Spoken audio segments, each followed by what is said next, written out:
Welcome back to In Game. I am your host, Lucas Clark. As always, I am joined with my co-host, Camden, Coach Hoffman, and Jackpot Productions. Tonight, your Fountain and Fury will be taking on the Lawrence Raiders in the first region match of the 2025 season. Lawrence is a team we have a lot of history with and a lot of mixed feelings with each other. And last year, this game was delayed due to Hurricane Helene. It is the one-year anniversary of Helene hitting the Carolinas. So obviously that game was moved to the end of the season. And that game was for a playoff spot. Luckily, we won that game. It was a huge game for Fountain Inn. And Camden and Jackson are going to talk a little bit about last year's matchup. Well, I think it's no really denial. There's not really mixed feelings about how we feel about this team. Lawrence just sucks. I'll say it every time, every week, every show. I just don't care. It got proven for our playoff spot last year. I think it took a lot from us to come off of the hurricane. Being out and all the devastation around the Carolinas just shook everybody. So for us to keep pushing and to understand, like, hey, we still have a mission was super crucial for the team. With like, from an all-out standpoint, we delivered on every play that entire game, especially our defense. Yeah, and then, you look at not only the defense, but the run game last year against Lawrence, something that they struggled to defend. A combined 323 yards between both Sam and Bojack. Sam, 18 carries, 171 yards, and a rushing touchdown. And then Bojack, 21 carries, 152 yards, and two actually rushing touchdowns. So, Lawrence, statistically, they have struggled against the run game. They struggled against it last year. They're struggling against it this year. So if they do want to win this game, I think they're going to have to step up their run defense, which has played very well as of recently. Things are not good down the road in Gray Court and Lawrence right now. They are struggling, but if you've been around football, you've seen Greg Porter go through this before, right? Like, he kind of tears it down to rebuild it back up. Mm-hmm. They are in the teardown phase. Go Fountain Inn's reported that several players left the team after the AC Flora game. They're having to shuffle people between JV and varsity. So for us, Fountain Inn, we can't worry about what Lawrence is doing. That's out in the press. We've seen it in articles. But we can't worry about what they're doing because we still have to get better every week, I think. Fountain Inn has things that we need to improve on. And even though we've had two big wins back-to-back, the level of competition is really going to raise in region play. And I think we have to build off of that and not worry about what the opponent's doing. Logan Bragg is Lawrence quarterback. He's starting off as a freshman quarterback, obviously with the moves around from varsity and JV, especially after those lost those players. He needs to step up tonight. This quarterback battle between Logan and Sam is a huge thing. Lawrence is a very run-heavy team in the first half of the game, and because they've been down so much, they try to narrow that lead and narrow that gap, starting more pass-heavy. He hasn't been very good as a freshman quarterback. He's not the level that they want him to be. That being said, Sam has been very efficient at that quarterback position, especially 2 weeks ago before the bye at St. Joe's. 6 total touchdowns, 3 rushing, 3 receiving. He's been amazing, especially against that St. Joe's team, who isn't great. Let's be real. Like, they're not a very strong team. But Sam has been really efficient, and especially in the running game where he just ran over guys from St. Joe's. So I think that we have to watch it like QB battle tonight. If Lawrence wants to win this game, which I don't think they will still, their quarterback and the rest of the receiving core needs to be well tonight.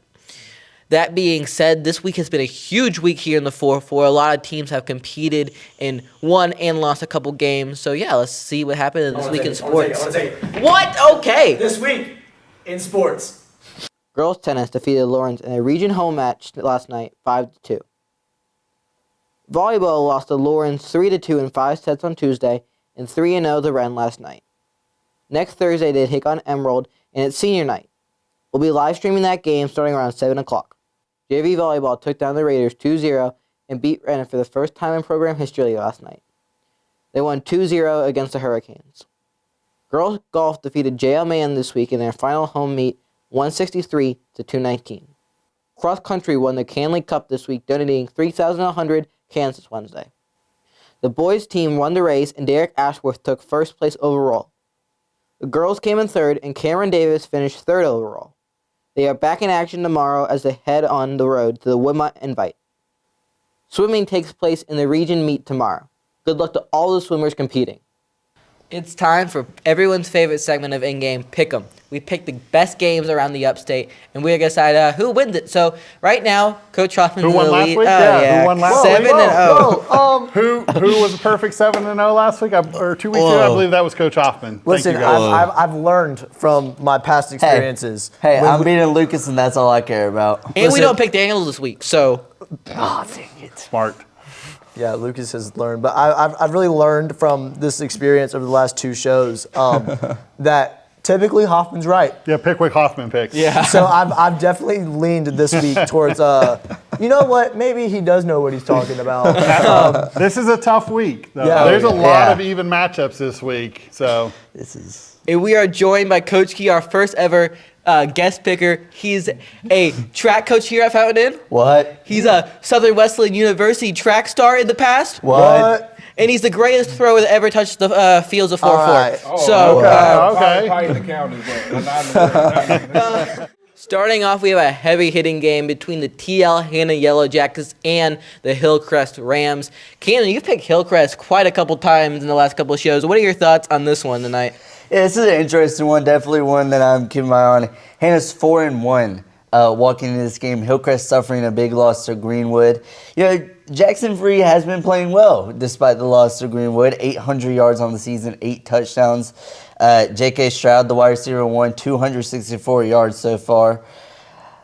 They did, they did have their struggles against Greenwood, and I'm not afraid to admit that. But their pass defense was very solid against Malden. 4 completions, 19 attempts. When Hannah throws the ball, there's a 50% chance that it's going to be picked off, statistically. They threw the ball, I believe, 6 times in their last 2 games, 3 interceptions between those games. Hannah, I look very similar to St. Joe's. They run the ball a lot. So Hillcrest's run defense hasn't been all the way there. So I'm going to give this one to T.L. Hannah. This one's tough. That whole region, Greenwood, Hillcrest, Hannah, even Malden's right there. Like, you see the scores from these teams playing each other, and it's like you can't really say, this team beat that team, so they must be better, because the scores are 1-score games. They're all close. I like Hannah. I like that they can run the ball, but I think Hillcrest can slow that down. We saw them do that against Malden. They slowed down Malden's run game, which gave Hannah some fits. I'm going to go with the Rams. I definitely agree that it's super close. We saw it very easily at Malden when they were it was very back and forth the entire night. A lot more than I thought it was going to be, a lot more than I think that we all intended for in the last show. That being said, Hillcrest is still just a good team. Not just even statistically, but they just play really well together. Jackson Free sees the whole field. It's not specific players. It's not specific formations. It's everybody. They're much more balanced on offense. And so I think if they're able to come in against TL Hannah, like Camden said, they don't throw the ball. If the Hillcrest defense steps up and is able to stop these runs, I think offensively they'll just take over. And if, like I said, if the defense can be there, Jackson Free is just going to continue to just run through them. So I really don't know much about T.L. Hannah. I know that radio was there. Okay. Good. I mean, good. Dang, I can't talk. Good football team. To be honest with you, like, they're being consistent each and every year. So is Hillcrest. But they've been struggling a lot. Hillcrest was struggling a lot to trying to get themselves right, especially from the start. Especially in the first game win against Lawrence. But I was kind of worried, like, man, did Hillcrest slack off or Lawrence getting better? But all of a sudden they beat the crap out on 56 or something with 17. So I don't know. I got to give this T.L. Hannah on this one because I love Black Panther. So yeah, so I'm getting to that. That was a very jackpot pick of you. Hey, Right. Because I love Black Yeah. Panther. Who doesn't? Is it possible for me to redo my pick? No, you took TL Hanna. but I had Hillcrest on No, here. That's too bad. That's but, too but, bad. No, Too but bad. Come on, I me, man. Come on. It was man. what your heart meant. Hey, Fine. Hey, Wakanda forever. Come on. was fine. T.O. Hannah, and when Hannah wins, I don't want to hear it from none of you. No, you're absolutely getting the I box was right. Yeah. TL Hanna had a struggle against the Malden Mavericks last week. Taking it to overtime against Malden should be a crime, all right? I like the Mavericks. They looked a lot better than they did last year, and they've played a lot better. But Hillcrest is a dominant team. Yes. Did TL Hanna beat Greenwood? Yeah. All right. But only by 1 point. Hillcrest lost to Greenwood. That's a game that you're looking at. And like, yeah, okay, they lost to him. But I think Rams are a better team. I think they're more developed. And like Jackson said, Jackson Free sees a whole field to bear the certain players. That being said, Camden, I'm going to say it this week instead of you. Jackson Free's due for a big game. Give me the Hillcrest Rams. All right, next up we got Woodmont versus Jailman. Jailman has been struggling. They're not a lot worse than they were last year. I took them a couple weeks ago. I don't know if I'll take them again tonight. We'll see. Hoffman, what are your thoughts on this game? I mean, it's 2 1-4 teams, but I really don't think we know what either team is. Jailman's got a new coach. They're building a new system. Woodmont had to replace a bunch of people. Both teams had better years last year. I'm leaning just towards the home team and going Jailman. Woodmont has seen a lot of action recently. Just as much as Lawrence has Yeah. in the news. They've just been getting a lot of just this, honestly. Not all of it is bad, but it definitely doesn't shine them in a good light. I don't know if that's going to reflect back on them. They've had a lot of transfers coming in, a lot of people going out. But Jailman is also not doing too hot this season either. I think it's going to be a lot like Carolina on the South Side, where it's, going to be a low-scoring game, not a lot of action, but, it's two teams that we're kind of expecting it from. But I am, in this case, going to take the home team like Hoffman. I'm going to go with man. To me, this is one of those games that could definitely go either way. I think Jackson kind of hit it on the head with it being a Carolina and Southside type of situation. Woodmont has lost 3 straight. Woodruff, Greenville, and Easley. Last time these two teams met last year, 35-6, it went Jailman's way in pretty dominating fashion. Woodmont gave up 370 yards and 4 touchdowns against Easley last week on the run. Jailman has done something this season that Woodmont cannot, and that's beat Easley. While it was by 1 point, Jailman still has managed to beat Easley, which is something that Woodmont couldn't do. So given that, and considering the 35-6 win last year, I'm going to take the Jailman Patriots. Ain't Jailman got that tail whoop by Greenville? They did. Yeah. Yes, Jesus. absolutely. It was Yeah. I bad. saw that. But they're not playing Greenville this week. They're playing the Woodmont Wild. Yeah, I'm just making sure. Yeah, I saw that. I was like, man, they slacked out, but they still a really good team with JL, man. But Woodmont, oh man, like I said, they lost 3 straight. Yeah. They might go back and lose 4 over here. They don't slack off. And then I just found out about Woodmont, that they got Jack Criswell. He is, and I don't know if Jack is eligible to play or not yet. I just found out he transferred myself, and I had a little head shake to that. Yeah, that was a shocker to me. Oh, No, yeah. I don't think that he's gonna be allowed to play mid-season. I don't think so. Especially either. this close to like region starting. They're not gonna. Well, never mind, J.O. Man. Is it that easy? That easy right there. Plus, shout out to J.L. Mann and Greenville. Between the two of them for their Spirit Week, they raised over $1 million for charity. Wow. So that's That's crazy. incredible. amazing, Listen, right? J.L. Man may suck at football, but one thing they can do is They raise raised money. the money. They got money. All right. Well, I was debating between these two teams a little bit, and Jack Criswell there. Maybe a miracle will happen. All right, maybe he can play. All right, let's say Lucas's perfect world. He's playing. All right, this is what's gonna happen on Friday night.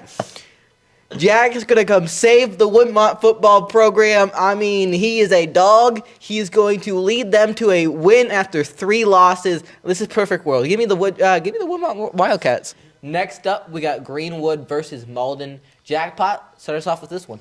Greenwood has come up a lot in the last 15 minutes, just about how they've beaten teams, how they've got to teams, how everything just keeps happening. I think it's going to keep happening.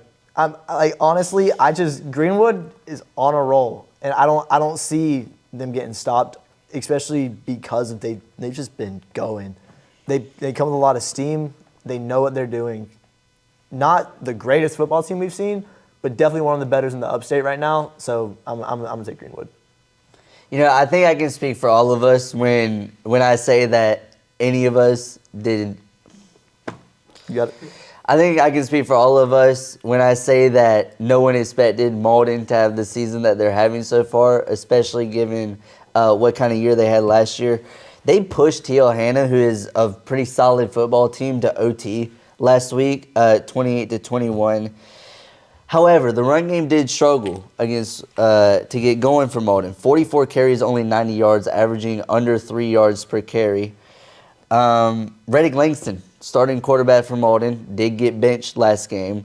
So I think with Peyton Myers, who has kind of taken over that starting quarterback role, it is his first game starting, from my knowledge. Greenwood won a big game against Hillcrest last week. They're a threat in literally every aspect of the game: run game, pass game, defense. So I think it's going to be a close one, but ultimately I think Greenwood's taking this. The Malden T.L. Hanna score shocked me. I thought Malden's playing better, but that they took T.L. Hanna to overtime shocked me. I don't think they do that against Greenwood. Greenwood has athletes all across the field. You talked about their struggles in the run game. Greenwood will shut down the Malden run game and get this win.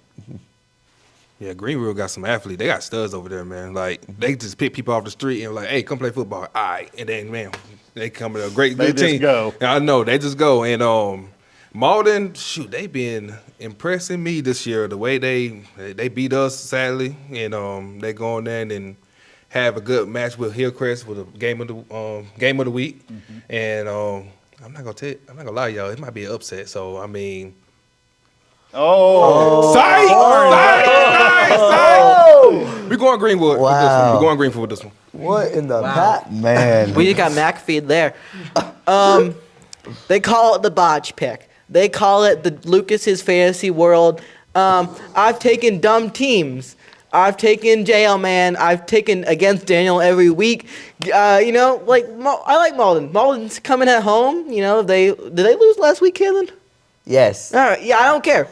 They- You know what? Horns up. I am it's going to be like, instead, you said they have a brand new freshman quarterback, right? Yeah. Peyton Okay, Myers. Malden's going to be slinging balls out like it's Dante Moore in overtime. And this new freshman quarterback's going to be throwing like Drew Hour in overtime, straight to the defense. Give me the Malden Mavericks. Starting things off region play-wise, Southside takes on the Westside Rams. Westside getting their first win of the season last week against Abbeville. Barely, by the way. But Jackson, what are your thoughts on this one? No comment. West Side. Westside did come off of a 26-20, scored 19 points in the fourth quarter. Bear Woods has, I think, found his footing in this offense, scoring 36 from PAC the week before. Southside's been terrible this year. I mean, in my opinion, they don't stand a chance. Give me the Westside Rams. West Side by a lot. I don't think it's close. West Side by the first quarter. West Side, my first touchdown. As soon as they start moving, it's over. Exactly. So, yeah, I'm going to West Side for sure. Yeah, West Side by, 60 here, 60, maybe 70, honestly. Bear Woods, I don't like this guy. I don't think he's good. He's not Cutter, all right? But, he's going to be better than Southside, that's for sure. So give me the West Side Rams. Next up, we have another region matchup between the Red Hurricanes and the Emerald Vikings. Whew. Camden, I know you have a lot of thoughts on the Emerald Vikings. Let's see what you got tonight. Honestly, not so much on Emerald, but on Wren. This Wren team has been looking fantastic as of late. They beat Woodruff 35-7 last week. I don't think anyone expected it to be that bad of a beat for Woodruff. Held Aiden Gibson, D1 running back, which we obviously know a lot about. Yeah. 19 carries, 141 yards. Jacob Owens, 216 yards against Woodruff. But Muntu Brown, their running back, 200 yards on 27 carries and 2 touchdowns. Emerald's not been consistent. Bo Height has had a very mediocre season. Obviously, that loss to Key Holloway has done a lot. Bo Height only 53% on his completion percentage, under 700 yards, 8 touchdowns, 4 interceptions, so not a great ratio there. So I'm going to take the Wren Hurricanes. give them to me by a lot. I think they both come in as 3-2 teams. I think Ren's schedule's been way harder than Emerald's schedule. I think Ren has way more experience than Emerald overall. I think the Hurricanes roll. This is one that I definitely don't have a biased opinion about. That being said, when we play Emerald, I'll have a biased opinion that week, yes. yes. Really, great. That Me too, even though I'm not on the show. When Fountain plays Emerald, I know who I'm begging. Yes. Great. No, I'm basing this one off a distance because as a photographer and videographer, I'm consistently having to travel to schools. You know which one's closer? Ren. Give me the Hurricanes. Is it at Emerald? I don't think it matters. No. I think so. I think it's at Emerald, but Ren is pretty good on the road, I believe. Yeah, man. Ain't no way they're gonna stop that running game.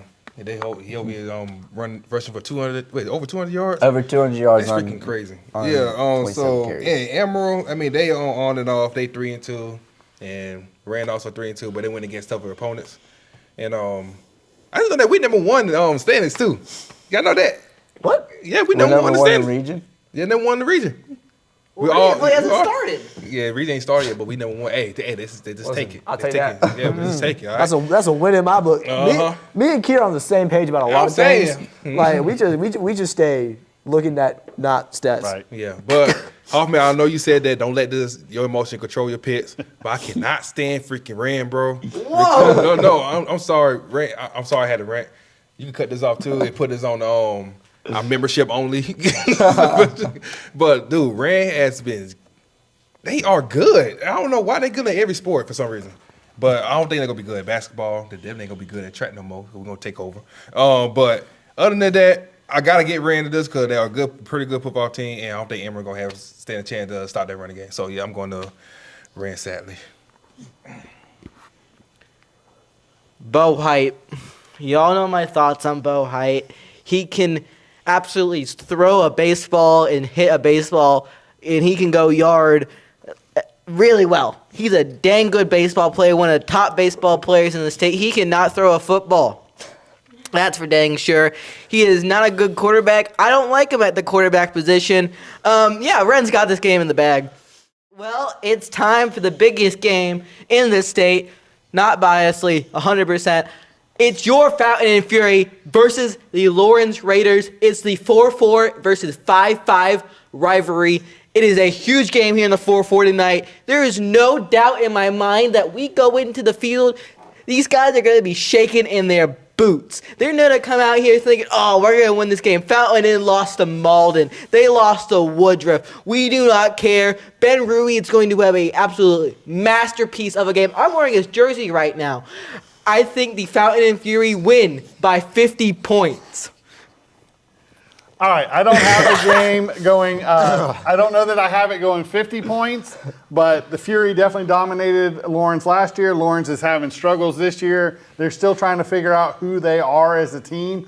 Fountain Inn has to run the ball. They cannot allow big plays to the Raiders. We have to come out fast. We cannot come out slow. Fountain Inn wins this game by at least 3 scores. I mean, respectfully, Lucas said that they were going to be shaking their boots before the game even started. I don't think Lawrence had boots to begin with. I mean, they've just gone They can't afford it. nowhere. It's just getting sad at this point. Fountain Inn, we've had our struggles. We've had our dismissals. Like we've really had to prove ourselves to get here. Lawrence has been here for a lot longer. And what have we done? What are we looking for? So I'm looking at this camera, I'm looking at that one, I'm gonna look at y'all. With all honesty in my heart, Fountain Inn wins this and holds Lawrence to a touchdown. Is it my turn? Mm-hmm. Okay, freak Lawrence. That's what I gotta say. All right, we're gonna destroy them. I hope we beat the crap out of them. Okay, I can't. so you No. go right now. I'm gonna say something. Okay. Look, as a Clear Red Devil, we are rivals. Me and Lawrence was a rival, and we can't stand them worth of crap, all right? And I just want to take this to Fountain. I hope we beat the crap out of them, that we can put our second string in on the second quarter. And right after that, we can put our JV team in there, and then our D team, and then our cheerleaders, and then our marching band, and even the dang booster club gonna be in there too. All right, hey, put me in there. Sure, I want to knock some people down. All right, but yeah, we're gonna destroy Lawrence. Yeah. I hope we do. That means- I'm telling you, if we don't win, I'm cutting my dreads off. Whoa, whoa, whoa. I'm playing. I love my dreads. Don't edit that part. Don't edit that part. Yeah. No, I'm keeping my No, dreads. no. You said it. No, I'm not doing it. No, give me this mic if I say something All right, else. dab me up on that one. Camden, let's see what you got. God. Oh dear. Go ahead, Listen. say something. Lawrence has yet to win a game this season. Freshman quarterback Logan Bragg has not had his fair share of great games. Obviously, that big loss to AC Florida, that was major roster-wise for Lawrence. However, I think it has been long enough to where Logan Bragg finds his footing in this new look Lawrence offense. But you know, when I think about Logan Bragg, I think about Sam Holliday, who's also a great quarterback. Sam Holliday went 12 for 13 against St. Joe's. He had one incompletion all game. That wasn't even his fault. Listen to this. 12 attempts, 124 rush yards, 3 touchdowns. 6 touchdowns for Holliday. Bojack also had his fair share. 9 carries, 91 yards. But you know, Lawrence defense, they might be able to step it up. I think Lawrence stands a chance. So with that, give me the Fountain Inn Fury. That's what I think. Give me the Fountain Inn Fury. You almost lost your life right there. I thought you were gonna say some crazy stuff for Lawrence. I'm about to say, but yeah, okay, I'm glad you said that. Hey, sorry, CJ, but yeah, I ain't meant to praise your son like that. You know? All right, well, it's time for your Fountain Inn Fury versus the Lawrence Raiders. Let's get to the booth, Camden. I'm feeling pretty good about my picks again this week. I'm so scared.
Ladies and gentlemen, we are live here from the 4-4 as your Fountain and Fury will be taking on the Lawrence Raiders in the 4-4 versus 5-5 matchup of this year's football season. My name is Lucas Clark. Next to me is my broadcast partner, Camden Mason. Camden, this is a huge game with huge implications of region titles and region matchups on the line. What are your thoughts on the Fountain and Fury's game tonight? Yeah, I think we're kind of in for a sneaky good game. Obviously, Lawrence not having the best record at 0-5, but if you've seen their games and watched film on the way they play better than that 0-5 record. So I think we could be in for a fairly good matchup. As there is about 10 minutes till the team runs out and we kick things off from here in the 4-4. But look at that sky. It's a beautiful 70 degrees here out tonight. I mean, you know the song American Nights by Zach Bryan? This is the perfect representation of that. American Nights. Bam, we just need some electric guitar. Oh, yeah. But the Fountain and Fury have come off a huge win 2 weeks ago against the St. Joe's Knights. They were very efficient in every single part of the game from start to finish. That being said, off the bye week, starting region play, can the Fountain and Fury keep that momentum up against the Lawrence Raiders? I'm hoping so, but we'll see later tonight. Lawrence is currently 0-5. They've had really strong and really weak aspects of the football of their football skills and their football playing. They are, in my opinion, they're a little bit better than their record shows, the 0-5. They played some really tough teams. Yeah, for sure. I mean, for just coming off of me being a stats guy, I always look at stats. This is my go-to thing. But I actually did go in and watch some game film. I watched how Lawrence offense runs. They played better than their record. I was honestly surprised looking at some of their scores, obviously getting blown out 2 weeks in a row. First one by AC Flora and then from Lexington last week. But their freshman quarterback, Logan Bragg, who we'll see in a minute, he does play better, I would say at least, than what his stats show. So I think we could be in for a very interesting one. I'm interested to see how Lawrence is going to play and how Lawrence is going to attack this game. Yeah, looking at the quarterback comparison between Logan Bragg and Sam Holiday, Sam is clearly the better quarterback stat-wise. He is more efficient on the running game. He's more efficient on the passing game. He's currently at 18 touchdowns on the season, passing and rushing combined. Now, Logan Bragg is currently at one passing touchdown. He's shooting about 52% completion rate with 6 interceptions, but don't let that interception rate fool you about Logan Bragg. Like Camden said, his stats shouldn't represent what he is in real life.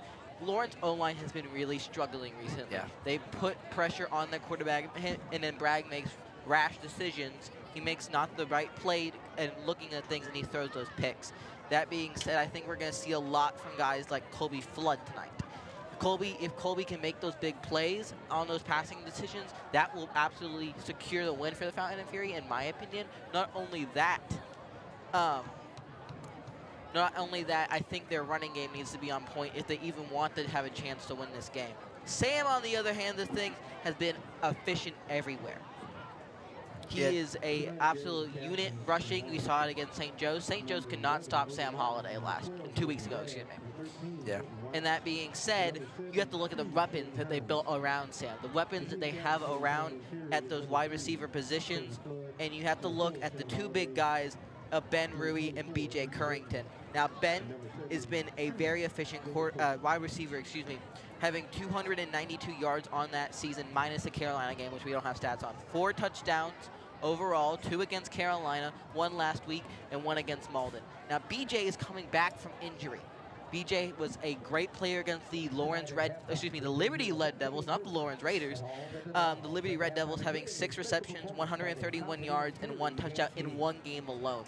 Now, that being said, BJ has to play with an a leg brace, so I don't know how efficient he will be. Cannon, what are your thoughts on this captain matchup as our captains come out onto the field? Yeah, this is something to see. I'm trying to see the numbers, honestly. It looks like Cotham is there. There's Sam for sure. It's Sam, Big Red, Colby Flood, and Aiden Burton out there for the Fountain. Oh, Aiden Burton on a captain. Yeah, we saw Aiden Burton get involved a little bit against St. Joe's. Every single running back against St. Joe's averaged over 5 yards a carry. Aiden Burton, 4 touches, 24 yards, I believe it was. So he wasn't too much involved, but he did get his fair share of touches, him and CJ both with 4 carries. But that's interesting, Aiden Burton. I wonder if that's going to mean that we will see Aiden Burton more in this game since, obviously coming out there as a captain. Yeah, not only do I think we'll see more of Aiden Burton, not in my opinion, in that running back position, as those 2 spots of Bojack Johnson and C.J. Thomas Anderson are basically full up. He's a efficient linebacker, and with the loss of Jack Carnes, and I don't believe Tyson Garrett is playing due to another injury, we'll update that if we are wrong about that. Aiden could be a huge step up. And I also think another player that's been kind of under the radar, who haven't seen us play a lot of football recently, is Brandon Young. Brandon Young coming from that JV team last year as the quarterback, making the position move to linebacker. He is the 4th-string linebacker, but I think we'll see things from him and Don Stopa. Don Stopa has been an absolute dog on the football field. He hits these players harder, he hits these players harder than he hits a baseball on the baseball field.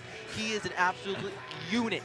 That being said, Jack Carnes and Tyson Garrett, and it's time for your Fountain and Fury to take on the Lawrence Raiders as the team comes out the run. You see the flags coming out. You know what that means. It's time for Fountain and Football. And we would like to thank everybody watching at home or at the Mill, as the Mill is one of our new partners here at Envision Media who shows all of the live streams. That being said, we would also like to thank Go Fountain Inn. Go Fountain Inn has been a huge supporter of the Fountain and Fury and Envision Media.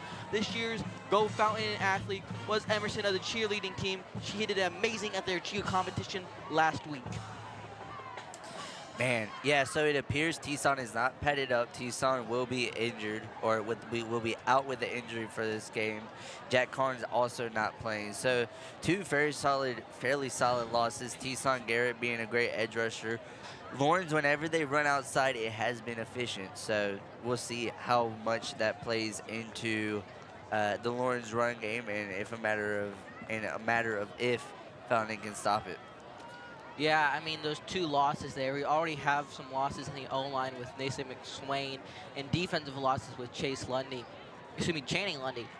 So we really need these Fountain and Fury guys to be ready to go for next week against Randy, because that's a huge matchup out in Piedmont. As the Lawrence Raiders are ready to run out. And, so they're running out. Lawrence is a current record of 0-5. They're hungry for a win. That's for dang sure. And them running out to the Fountain and Fury 4-4 fields, can they do that tonight? We'll see. Not very big fans of the Lawrence Raiders here in the 4-4, as the imminent boos are there. And meanwhile, talking about Lawrence Raiders, more specifically their coach, Coach Greg Porter, is a little bit of an accomplished coach here in South Carolina. That's for sure. Coached Greenville for 5 years, had back-to-back state championship, or yes, I believe it was state championship appearances, upper state championship games, 4A upper state championship games. My apologies. 45-15 record over 5 seasons, a 75% win percentage with Greenville.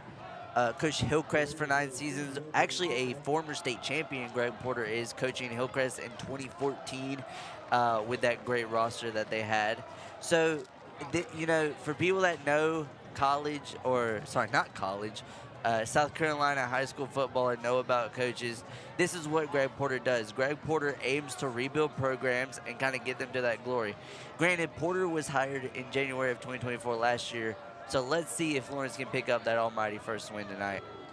As we are underway, Caleb Ezekiel with the kick. I believe Fountain won the toss, elected to defer. Lawrence gets out. That was number 1, Demajaya Crooks, the sophomore wide receiver. And ladies and gentlemen, for the first time, we will see Logan Bragg, and for the first time, we will see that Fountain Fury defense.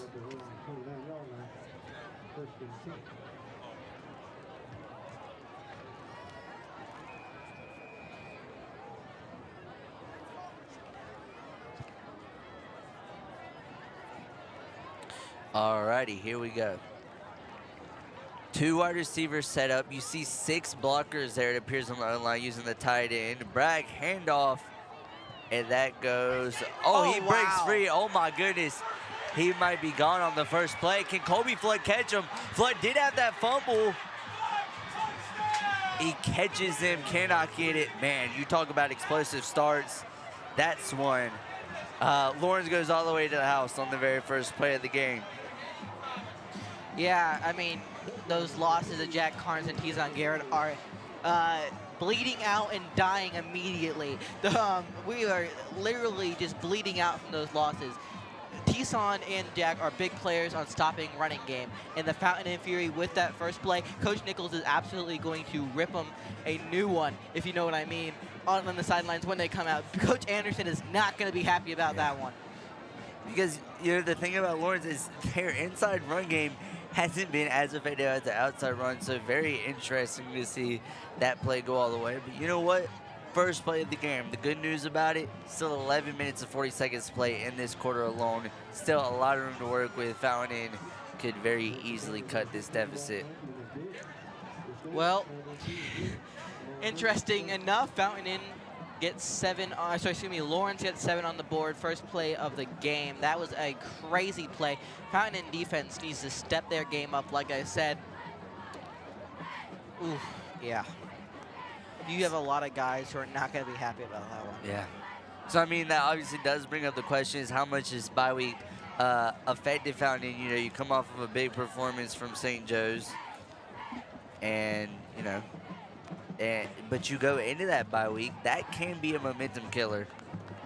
Oh, for sure. Those bye weeks can either be make or break your season. And that being said, the Fountain and Fury were just not ready. I mean, defense always starts off slow, in my opinion, especially with Fountain. And like I said earlier, the right game will win Lawrence's game if they can play it efficiently. If they keep doing things like that, they could win this game. And Fountain does not want that on their record book. I also believe that was number 21, Denari Lee Jackson on the big, I believe, 67-yard rush. I could be wrong on that. It was somewhere between 60 and 70 yards. But here we go. So very quickly, this Fountain offense will come out onto the field. Short kick, makes it bounce. Colby Flood on the return. Flood tries a juke man, can't get it. Right all the way down and inside the 20-yard line. But here we go. Sam Holiday coming off of a 6-touchdown performance against St. Joe's. Looking to kind of rally this offense. Yeah, Sam Holiday being the head leader of that Fountain and Fury offense. He's been a huge part of the team, both in passing and rushing. I've said this like a million times. It felt like the broadcast already, but you need to watch out for Sam Holiday. He'll throw that ball deep to guys like Ben Rui or BJ Currington, and he'll run the ball right over you, as this will be a handoff to Bojack Johnson. Johnson stiff arms the guy. Stiff arms the man. Takes him with him. That was number... Well, as that play only gains about 4 yards, in my opinion, let's meet your Fountain and Fury offense. Sam Holiday, quarterback, 2027. Bojack Johnson, running back, class 27. BJ Currington, class of 2027, wide receiver and DB. Ben Rui, receiver, class 27. CJ Thomas, running back, sophomore. Colin Wilson, wide receiver, 2026. MJ Marks, offensive line, class of 2026. Jacob Coughlin, offensive line, class 2026. Well, as during our little announcements, we cut him a little bit late. Holiday kept it himself. It will be a 3rd down play. He runs out of bounds. It looks to be 3rd and 1. Oh, I take it back. They give him the first down. They give him the first down there. 1st and 10 for Holiday in this offense. Combined 269 yards, both passing and rushing. 6 touchdowns for Sam Holiday in that St. Joe's game. So let's see if the offense can perform a little better than the defense at that first drive. 4 wide receivers. It is Bojack Johnson joining Holiday in the backfield. Appears to be zone, which is what Lawrence excels best in. Holiday looking to throw. That is BJ Currington, I believe. Maybe? I could be wrong, but that did look like him. Yeah, BJ was first play back as a Fountain and Fury after his injury. Nice little pickup there on 1st down for your Fountain and Yeah, Fury. he didn't look too much slowed down. I know he's running with a brace, or he's playing with a brace. At least that is the information that was given to us as of yesterday. But excellent pickup. Yards after the catch, that is something that BJ excels at. BJ and Ben both wide receiver 1 and wide receiver 2 on this team. 3 wide receivers, 1 back. Holiday snap. They fake the screen, and Lawrence sacks Holiday. That was number 50, Jordan Stroud, the senior defensive tackle for Lawrence that got there on the sack. Here we go, Fountain Inn at their own 34-yard line, or they are going to spot this at a 35. 3rd and 5 situation. Yeah, 3rd and 5 situation. That's not what you want on 2nd down, as a lost yards for Sam Holiday. Just couldn't find an open man, so he tries to attempt a QB run, but just nowhere to go. As Fountain Inn will snap the ball off. He will send it out. Oh, wide open! Is that Ben?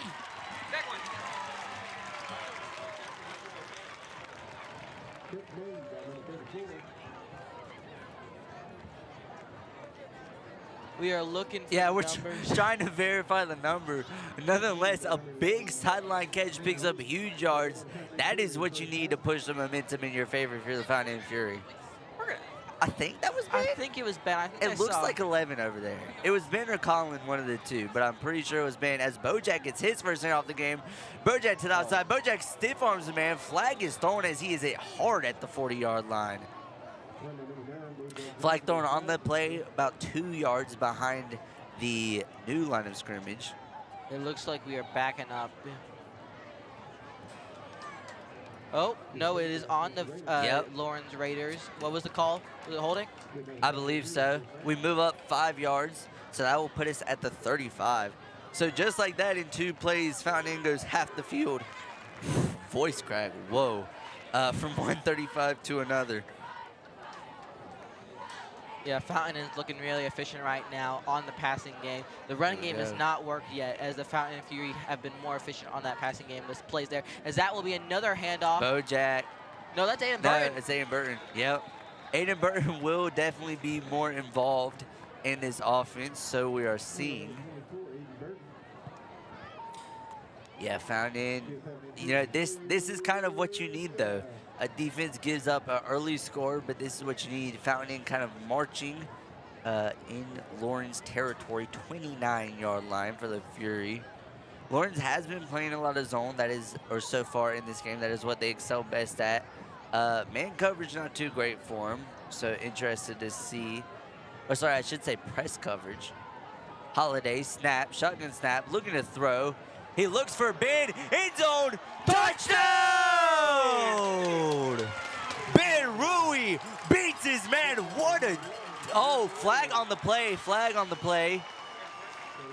They might, it could be an unsportsmanlike. I don't know on who though. It was thrown well after the play. As they will be, looks like they're going to attempt the extra point, but we are waiting what the call is from White Tack Man. It was thrown way after the play. I would say roughly about 5 seconds after Ben Rui caught it. But man, just an excellent catch and an excellent pass. We're still waiting the call. They might have picked it up. Maybe they said, ref signaled something. Okay, well, it's a PAT attempt for Fountain Inn. Not sure what the call was 100% there.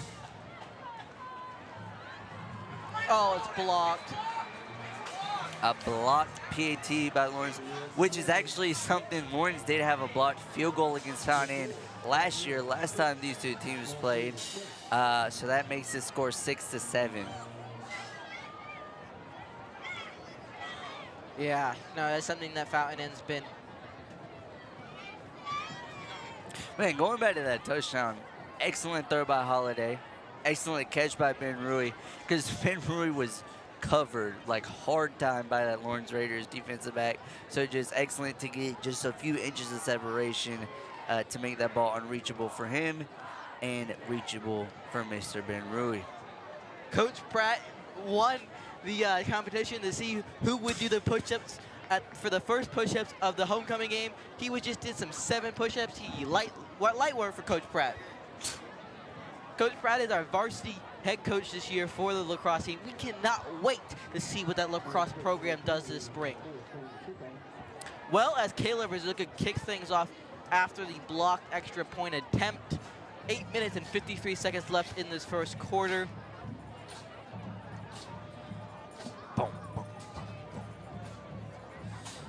lead returner for Lawrence, standing at the 20, so they're not expecting a deep kick. Raziga the kick, and this one is up and away. Will be fielded at the 22-yard line. Lawrence will take it out, trying to make a move. Wow, gets past the 50, roughly to about the 42-yard line, the Fountain Inn 42. So some early struggles for this defense and special teams, as that was number 2, Nehemias Fernandez on the return. This is some of the worst special teams besides that Woodruff. Woodruff was atrocious. But this is some of the worst defense and special teams I've seen from Fountain and Fury all year. They need to figure things out this drive. So Lawrence and freshman quarterback Logan Bragg will start at the 42. 3 wide receivers, an extra blocking tight end for Lawrence. Logan Bragg will throw for the first time this game. That one's bulleted a little out in front, but catch was made.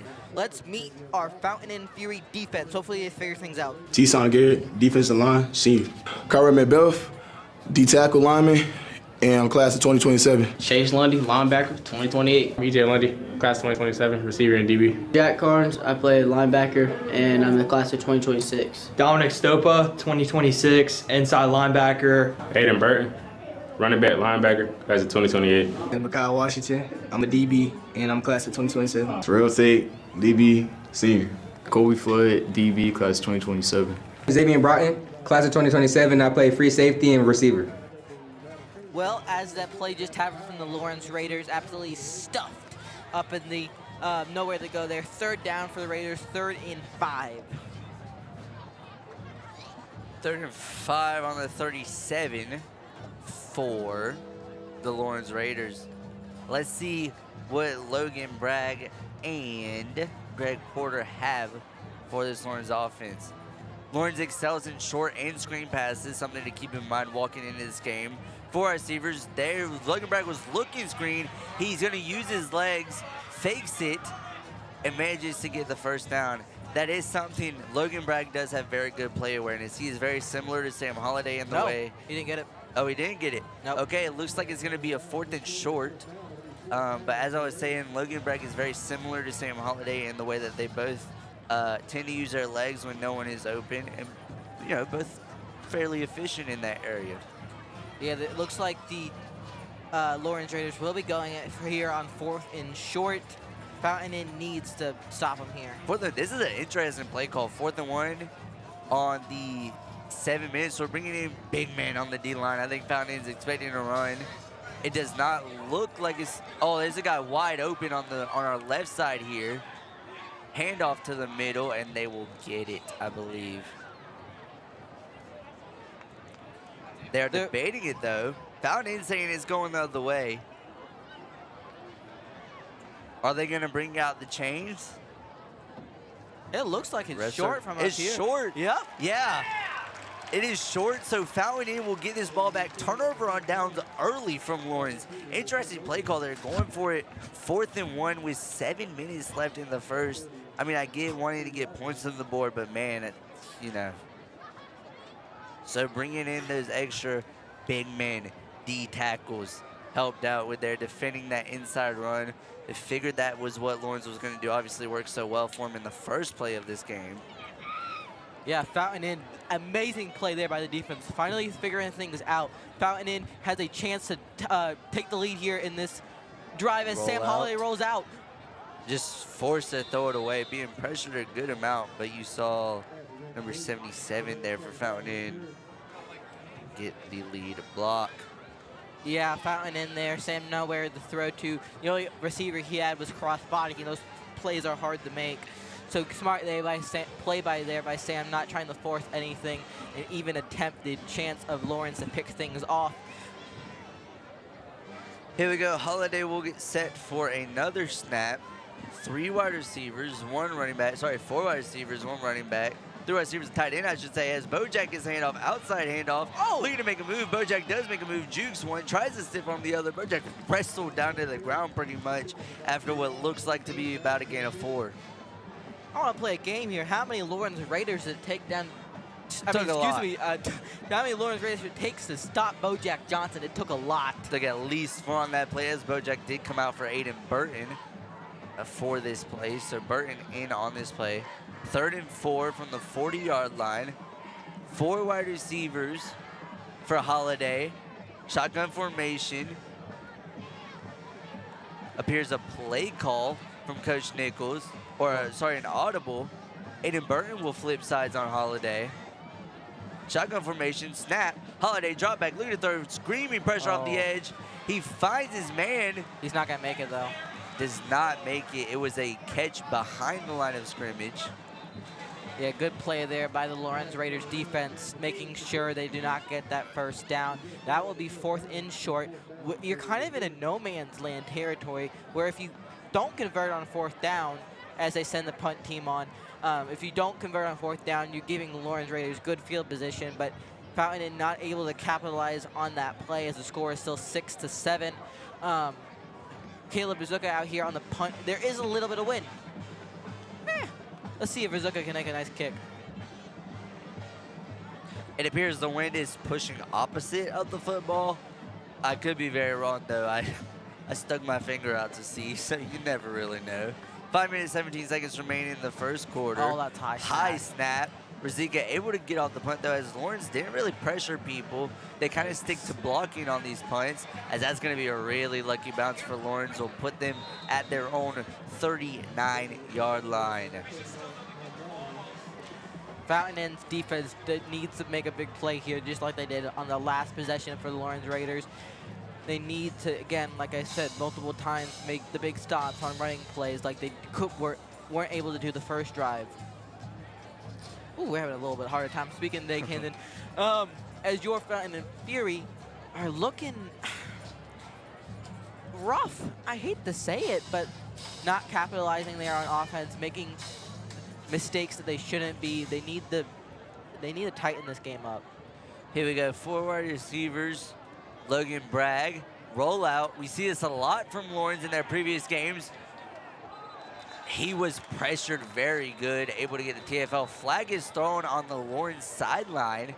Well, it was thrown near that area. Yeah, I think tensions are high, so we could maybe see a few unsportsmanlike conducts. There's obviously a big rivalry, 4-4 versus 5-5 in this one. These two teams do not like each other one bit. So that's for sure. So would not be very surprised to see some of those. Yeah, Fountain has been a weird relationship with the Lawrence Raiders. They don't like us, we don't like them kind of situation where, you know, we beat them in baseball, we beat them in basketball once. Terry Cunningham hit that game-winning buzzer shot, one of the greatest plays in Fountain in history. Zevi Gonzalez hit a pick 6 to seal the win over the Lawrence Raiders in the 5-5 last year, and that sent us to our first ever playoff appearance. Now, it looks like it might have been an unsportsmanlike contact of unnecessary roughness, as it looks like it was 15 yards after the penalty. Lawrence will be in Fountain territory on the Fountain 48-yard line. Freshman QB Logan Bragg playing fairly decent so far in this one. You saw the rollout there from last play. Lawrence tends to do that a lot.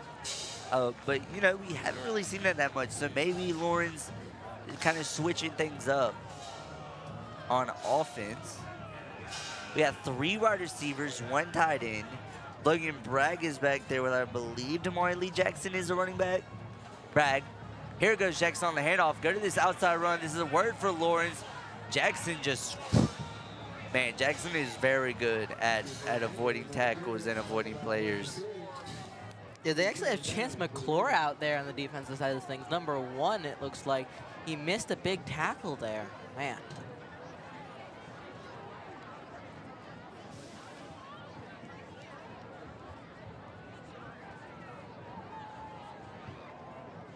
Zion Jamerson, the senior DB, came out for this play. 1 safety deep.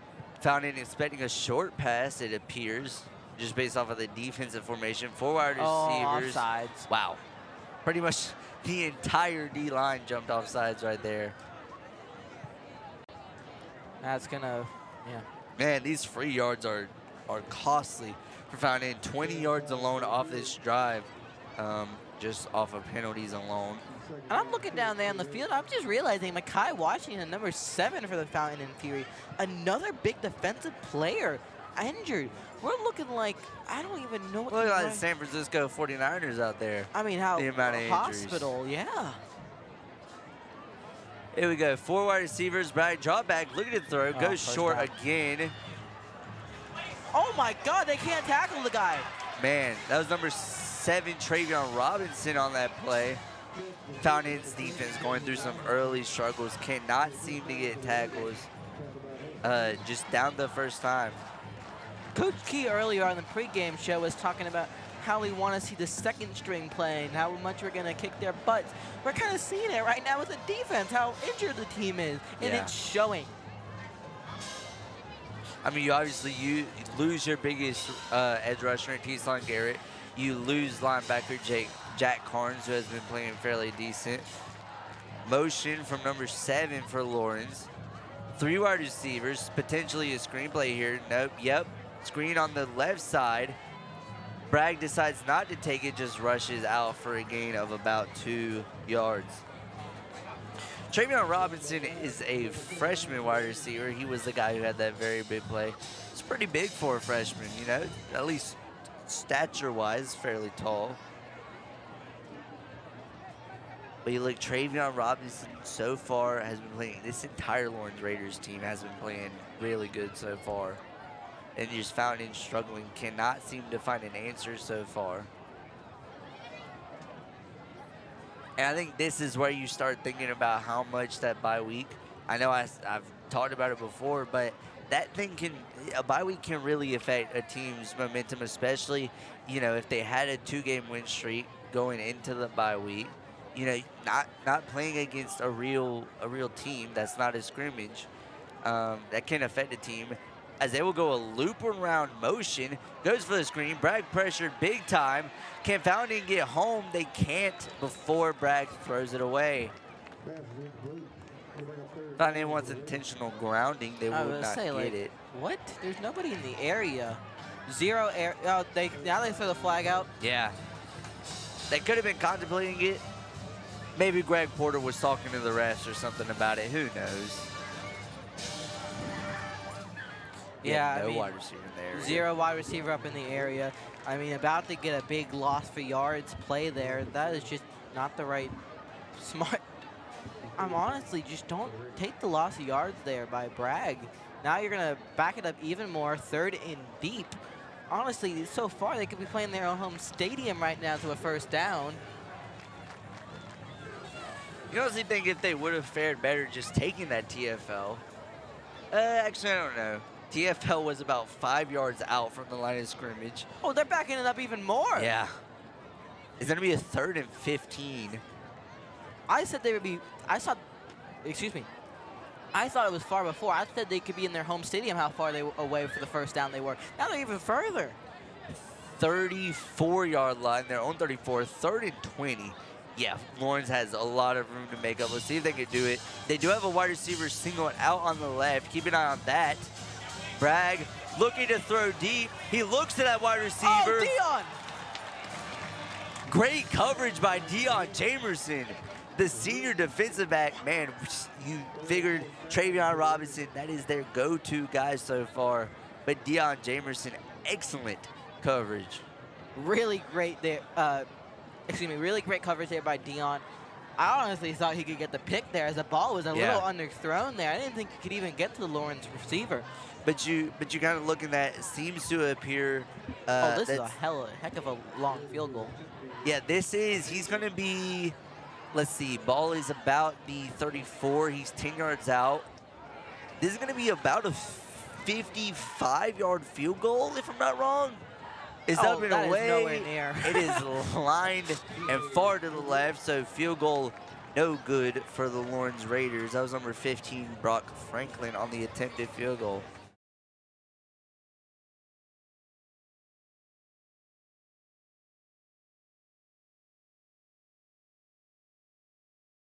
Lovely black screen. We will audiate the replay. I'm fairly certain it was going to be Dion Jamerson and his excellent coverage. You figure Lawrence was good there. You see the size mismatch. Just from a rough estimate from up in the booth, looked to be about 4 inches. that Travion Robinson had on Deion Jamerson. Would not be surprised if Lawrence goes to that more this game. Here we goes. Fountain offense back out on the field. Holiday will keep it. Flag is thrown right at about the line of scrimmage. I wouldn't be shocked that I was holding on Fountain Inn. Yeah. Or it appears to be behind the line of scrimmage. Holding Fountain Inn, yep. So they will back it up 5 yards after Sam Holiday's 4-yard quarterback keeper rush.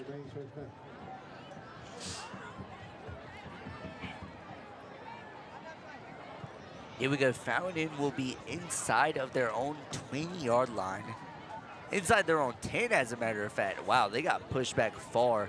It is a 1st and 20. Holy. Student section here at Fountain Inn, not happy about that call. Speaking of student sections, did Lawrence even bring one? Whew. They got the band. It's got to count for something at least. I guess. 4 wide receivers, 1 running back. Back there for Holiday. Holiday drop back. Look at the throw. Holiday over the middle. Just a little high there for wide receiver BJ Currington. As we stated, BJ coming back from an injury that he suffered week 0, week 1 against Liberty? Week 0, technically. Week 0, yeah. First game of the season. Yeah, this Fountain Inn Fury team. Now, BJ did overrun that route a little bit. I feel like Sam threw it a little bit to the right, and I don't know if BJ was Sam was underestimating the speed of BJ there. Just a little bit of miscommunication there, as we still have a lot of yards to gain on 2nd and long. Here we go. 4 wide receivers, 1 running back. They get motion, a similar motion to what Lawrence had. They flip sides, wheel route right there. Holiday looking to throw, forced out. Holiday's got room to run. And he slips. Holiday visibly frustrated with that, out to the 15-yard line. Holiday had room, but just unable to keep his balance. This is a 3rd and really long again for the Fountain Inn Fury. You saw 3rd and long for the Lawrence last drive. You saw 3rd and long for Fountain Inn now. Can the Fury do what the Lawrence Raiders did not do and convert? We definitely do got a feel for Sam Holiday right there. He had a lot of room to run, but just unfortunately slipped over. And, stuff like that can happen. It's unfortunate. But nonetheless, 4 wide receivers. Holiday drop back. Looking to throw again. 3 consecutive passes. Holiday throw on the run. Finds BJ Currington. As BJ needs to be brought down by 2 different Lawrence Raiders players. Nice play there by Sam Holiday. Just not enough whatsoever to get that 1st down. 4th down here now for the Fury. Caleb Razuka out here to punt. Yes, Holiday throwing that ball a lot. Obviously going 12 for 13, 145 yards, 3 passing touchdowns against St. Joe's. But unfortunately, it appears not able to replicate that success so far in this one. Granted, it is still the 1st quarter, just over a minute left in the 1st, as a matter of fact. Low snap on the punt. They send him. Wow. What a punt by Razuka. Yeah. Out to the 39-yard line. Man, great punt there by Caleb. As Lawrence did send a man to try and block that punt.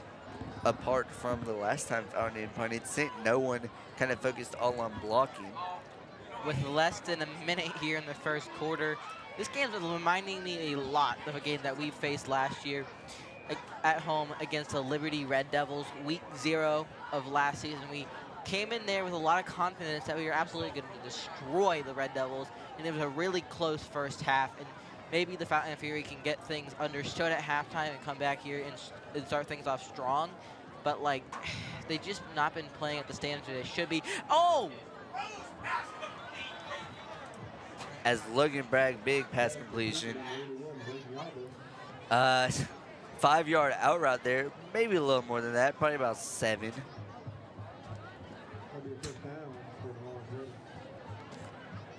I believe 7 yards. Or no, it actually was enough for the 1st down. 40 on their own. Nope, Fountain Inn 49. Maybe. It's at the 49. As here we go.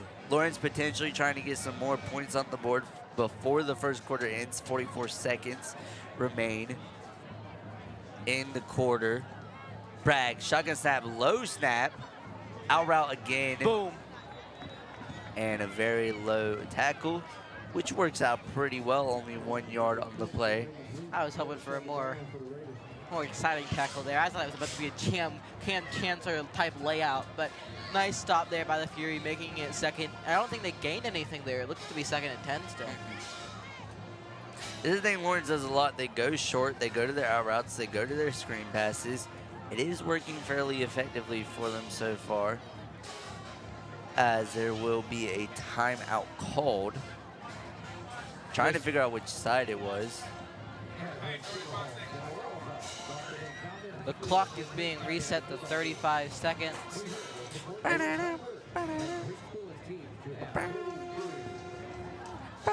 As it won't be a timeout by either team. They both have 3.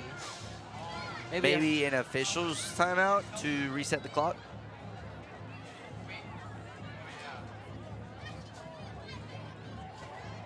I believe still trying to figure it out. Look at that. The mascot. What was his name? Phineas? Is that? I feel like that's his name. We have our founding mascot on hand for this game. As Lawrence will be starting from the right hash mark following the reset of the clock. I should say 11 seconds added. 2nd and 10, 49-yard line for the Lawrence Raiders. 4 wide receivers, 1 back there for Logan Bragg. Oh, they motioned the big man out. This is a screen for sure. Watch number 7, bottom of your screen, ladies and gentlemen. Travion Robinson. They're trying to point it out. No, they fake it. It was a screen to the other side. Oh. A screen to the right side. A little extracurricular activity happening from Lawrence. Travion, there. Travion Robinson probably would have had a good amount of yards there. There was only 2 men on that screen. With 15 seconds left here in this first quarter, will they get a playoff? Probably not. 5 seconds. So that would just bring us to the end of the first quarter. Your Fountain and Fury 6-7. Let's send it to Eden for a sideline report.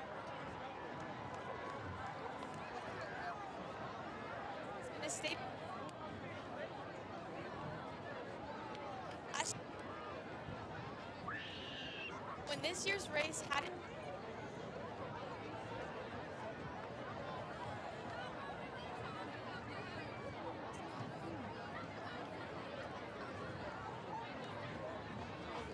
All right, sorry for some technical difficulties there, folks. She is a little far from our mic setup, so we're going to try again at halftime.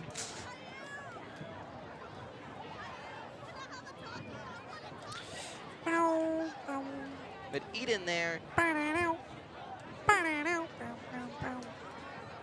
Ba-bum. Would like to ring it down. 20-25 yard hit. Caden Cook as the first wrestling team. We'll try again. Caden won the South Carolina High School League state championship at the 157 pounds. All right, we're going to try again. At the 4A Wrestling State Championship last winter. The canned food race has been a staple in Greenville County for years, but since COVID, it has been on and on. Last year, it was used in support of Hurricane Helene relief. When this year's race hadn't been set, Coach Wilson approached the Center for Community Services and offered Fountain Inn as the host site. What started as a small race grew to 13 teams. Entry fees were substituted for the donation of canned goods. More than 4,700 items were collected, with 3,182 donated items. Fountain Inn was presented the first Canley Cup. We look forward to Fountain Inn High School hosting this event for years to come. Thank you, Eden, there. Yeah, Fountain Inn with the absolute dominant performance in the Canley Cup, donating over 3,100 items to the Center of Community. Sideline reporting is a new thing we got here on Fury Live. We're working out the kinks still. Great job there by Eden for that information. Yeah, Fountain Inn boys finished first overall in the race, and Derek Ashworth won the race. Let's see what happens Motion here. Screen. Oh, no, it's not there. Bragg is pressured big time. Oh, so jukes the guy. spins out of the tackle. He does just drop to avoid the impact. He did nearly spin a guy out of his cleats. That was crazy. It will still be 4th down as Bragg does not get enough. And for the first time this game, Lawrence will bring out the punt team 4th and 5. Lawrence punting this ball from about their own 41-yard line.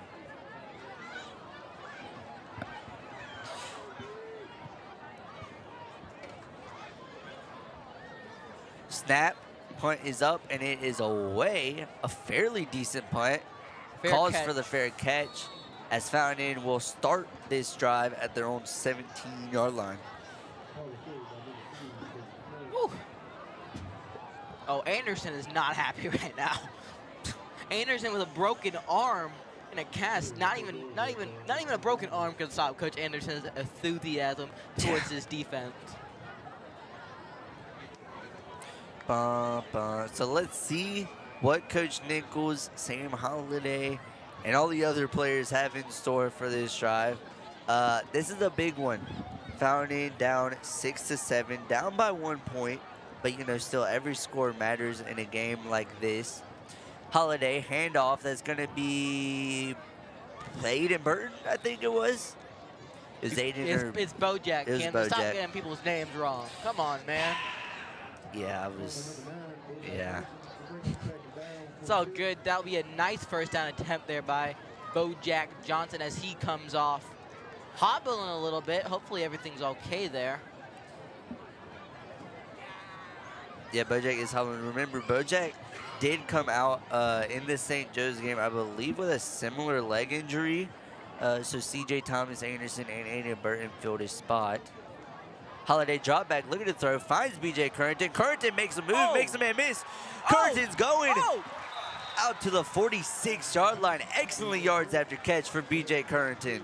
And that's something you have to watch out there for BJ. Sam will make that short pass to BJ and he'll make 8 more yards out of the catch, Yeah, man. BJ loves to get those yards after catch. As we saw there, kind of stutter stepping, juking man, if you will, getting those 8 yards after the catch. Brings up a 1st and 10, Fountain on their own 46-yard line. Holiday drop back, look at the throw, Bojack directly behind him, and Bojack trips and falls. So that's Aiden Burton. Bojack still out on the sideline, I believe, getting it checked out with trainer Jake. But Aiden Burton unfortunately slips there, only good for a gain of 1, 2nd and 9. Sorry, no gain on the play, 2nd and 10 for this Fountain Fury offense.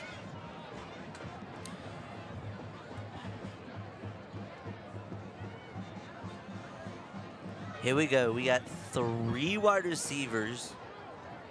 An extra blocker in the backfield for Holiday. Handoff to Aiden Burton. Burton finds room, finds a hole at the middle. Excellent fight for the yardage there by Mr. Aiden Burton. Yeah, Fountain finally starting to find the rhythm. Finally starting to find their tone that they want to pursue in this game. 3rd and 2.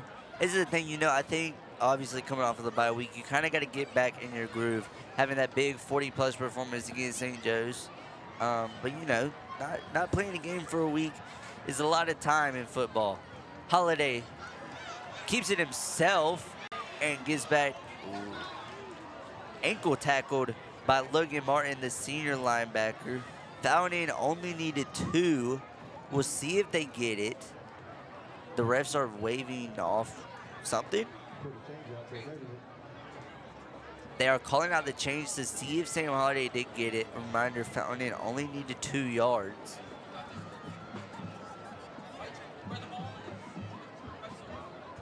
So we will see if Fountain did get this. First time the chains are being called out this game.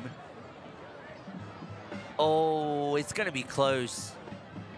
Can't really tell from up here in the booth as they're bringing it out. Oh, it looks like he got it. I think. Oh, he for sure got that. Let's look at the measurement here, Camden. Oh my God. Yep, they got it. First down. That's big. Avoiding that kind of 4th and short situation that Fountain would have had, that's big momentum-wise. Even at a 4th and short position, that close. Okay, Yeah. they're measuring it again, it looks like. What? And it's over again. You just pushed the ball back, ref. It's still our ball, but. Oh, okay, that was. Maybe. Oh, so maybe they were trying to put the ball like directly on the chain, kind of like putting the top. Look, honestly, I can't really explain to you what happened. But nonetheless, it's 1st and 10. Fountain in Lawrence territory on the Raider 44. Handoff to Aiden Burton. Burton's got room. Burton finds a hole. Burton's still going. Woo! Fumble. Lawrence recovered. He was down. He was down. That's not a fumble. Lawrence is acting like they just made a big play, but they didn't. Yeah, refs call it down. I mean, good effort there by Lawrence. But, you know, fortunately, Aiden was down. Flag is thrown. Oh boy. This has unsportsmanlike conduct written all over it. Hopefully by Lawrence. Maybe. Hopefully. Excessive celebration, maybe. It was on Lawrence. Who knows? Yeah. They got too hyped for nothing. Yeah.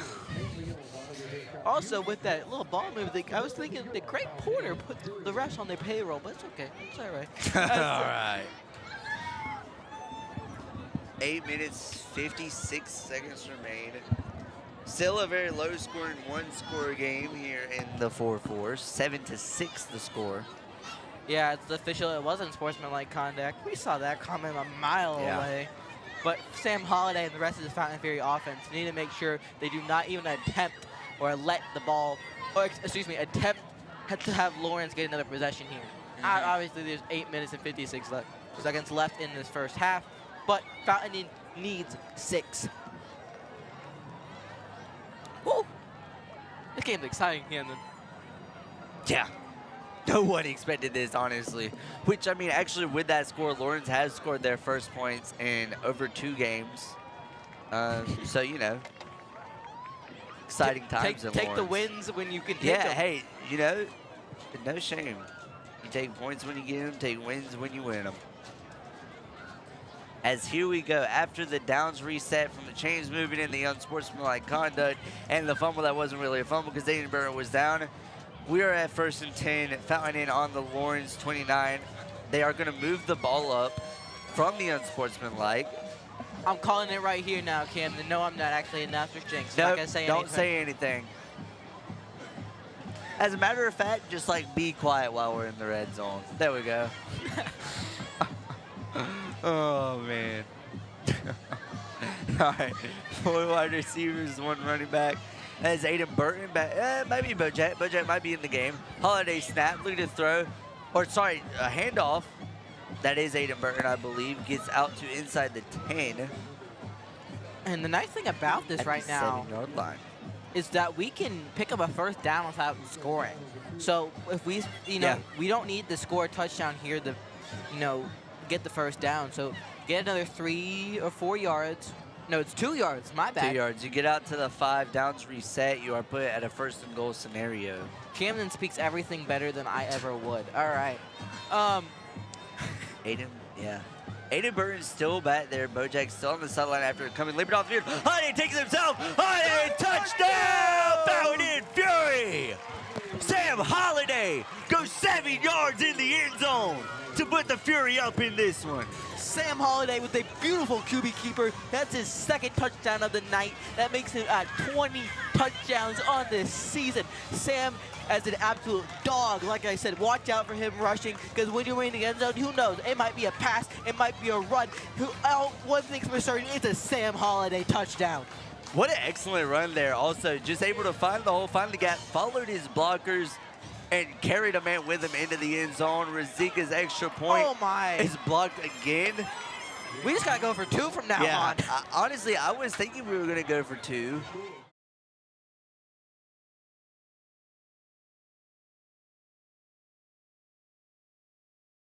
No.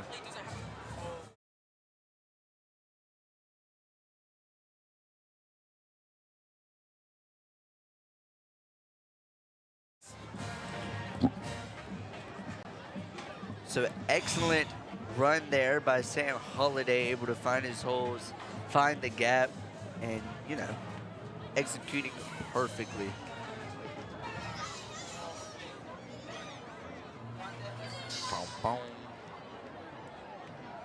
But yeah, that was big for Fountain Inn, most definitely.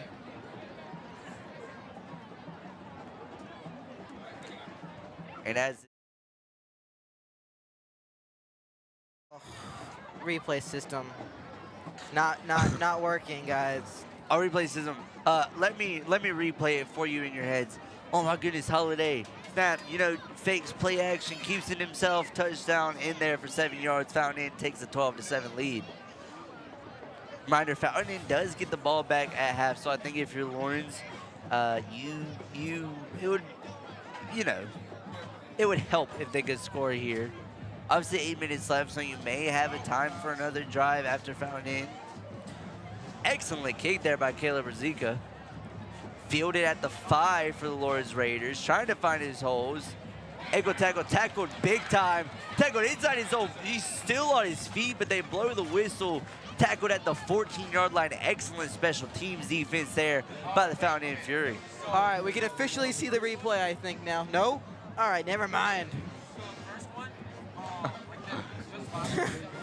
I'm sure we'll rewatch that Sam Holiday touchdown at some point. We'll get there eventually. Yeah. Maybe, we'll see. But that was big. You look at that, that's big momentum-wise for this Fountain Inn Fury team. And also just a great drive. Yeah. Great drive there by the Fountain Inn Fury. Great pressure on offense. I mean, like I said, one thing's inevitable. Death, taxes, and a Sam Holiday touchdown in the end zone. Timeout called by Lawrence before they take possibly their last snap of the quarter. All right. I think we're going to get the replay this time. Is it going to work?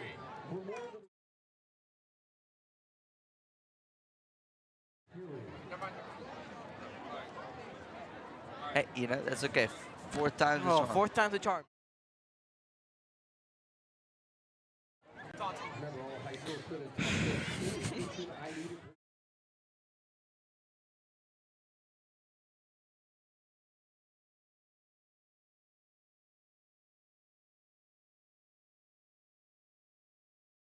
End zone with them.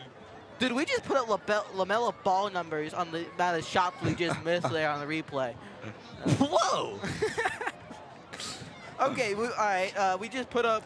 I think Lucas is just still a little salty that Seattle doesn't have a basketball team. Yeah, I am.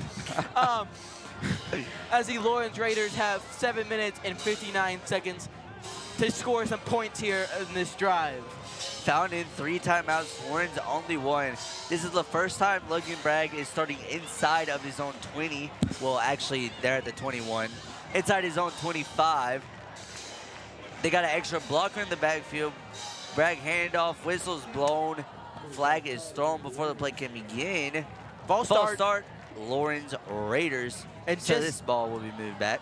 And just like this defense is starting to get rolling, it's starting to get surfing, and it's just like the band, we're going to start swag surfing into a victory, hopefully.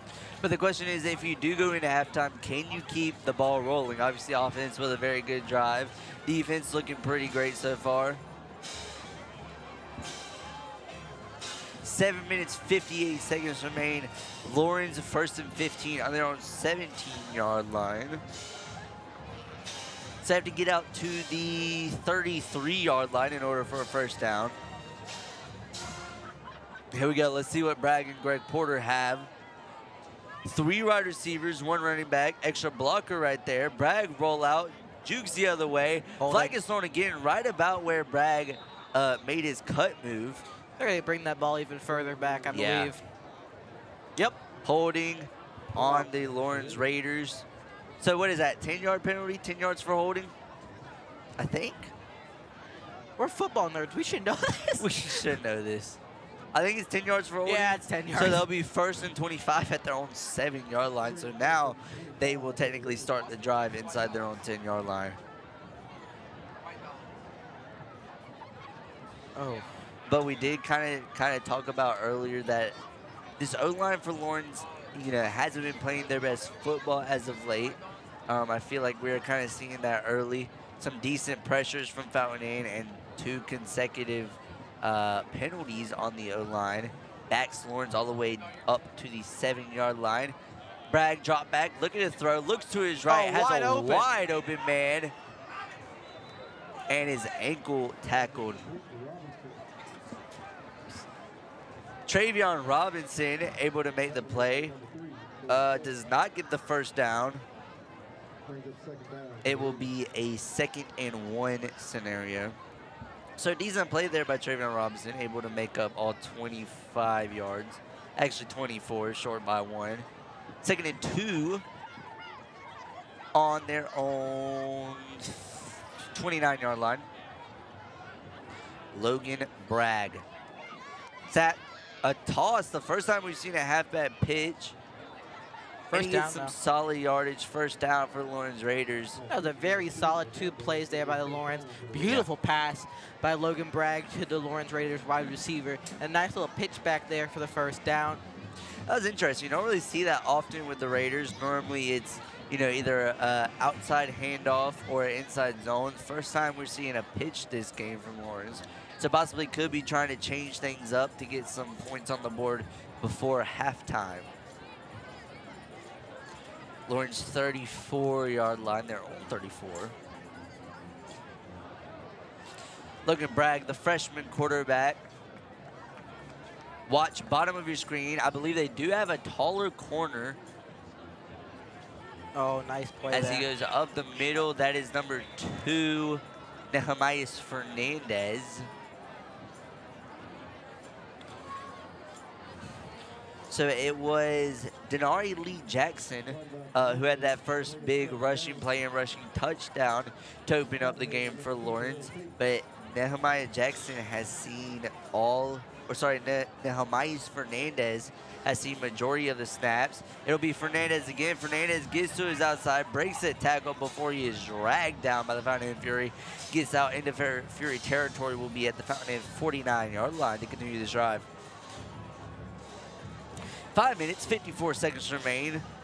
12-7 the score here inside the 4-4.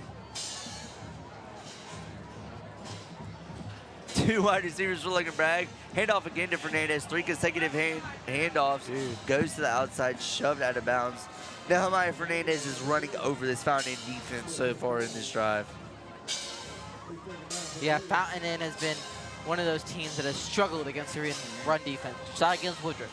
You saw it against Mullen.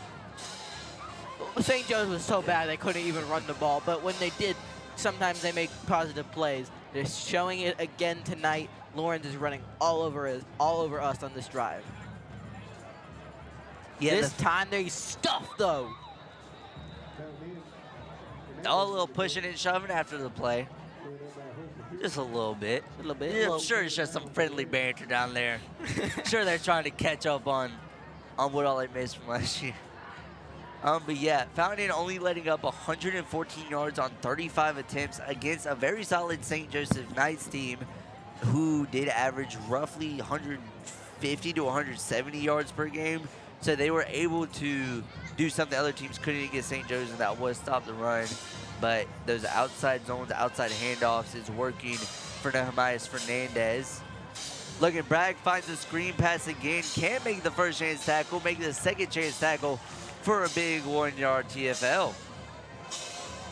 Fourth and 3. This is a weird situation because you're in Fountain territory. Yeah, this is. It looks like they're going to keep the offense out on the field. 4th and 3. You're really in no man's land though. Still, in my opinion. Yeah, because you're not that distance to get a field goal. Yeah, if you get this, I believe Fountain does still have pretty solid field positioning to potentially get down there and at least kick a field goal. I mean, we have 3 timeouts with 4 minutes to go. Yeah, the offense, nope, they call it timeout. That will be a Fountain timeout. Fountain timeout, 4 minutes, 15 seconds remain. This is a big 4th and 3 for Lawrence. 4 minutes, 15 seconds left. You want to get a score on the board. I feel like if you're Greg Porter and this Lawrence Raiders offense. Logan Bragg has been playing exceptionally well so far. And Travion Robinson, the big playmaker for Fountain so far, the freshman wide receiver. And then Denari Lee Jackson, who had that big rushing touchdown, has scored Lawrence only points so far in this one.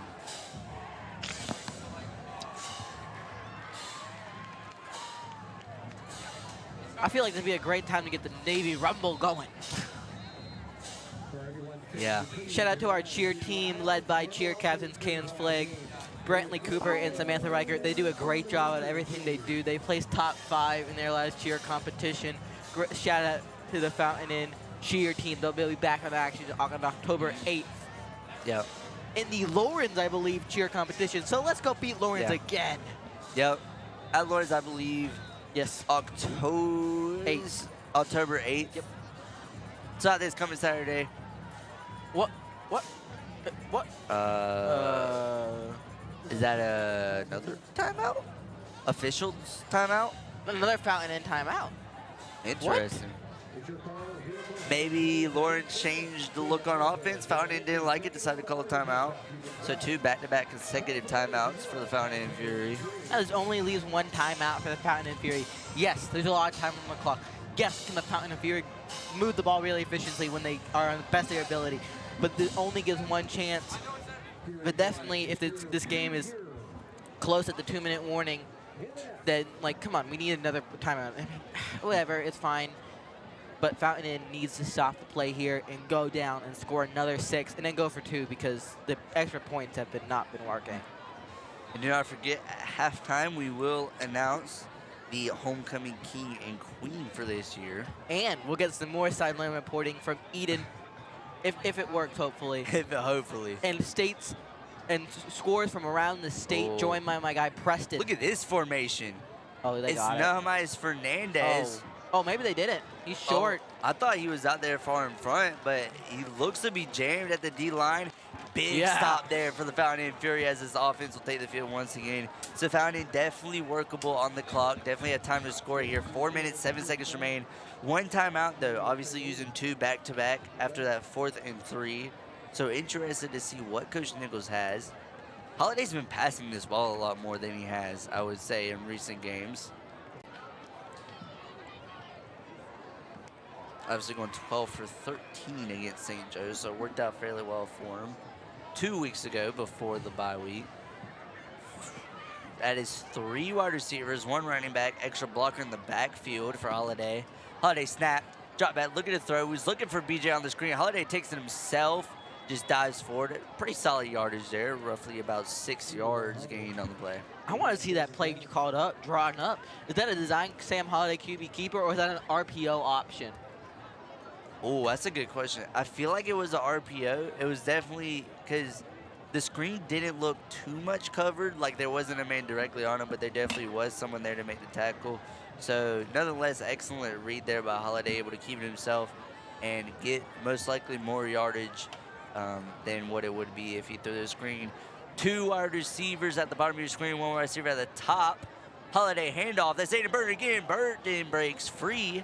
That's Bojack. Bojack. Oh, Bojack's back in the game. Would you look at that? So Ben Rui was giving me all kinds of crap about Cannon saying the wrong names. You got to get better at that, I'm going to get flamed, man. Look, you know, they're all just so good. I get them mixed up so often. That is true. They are so good. Yeah, that's a good point. So Bojack did leave the game late in the first quarter with an apparent leg injury. Got checked out by trainer Jake. Appears to be okay. And comes back in late in the second quarter. 3 minutes, 7 seconds left.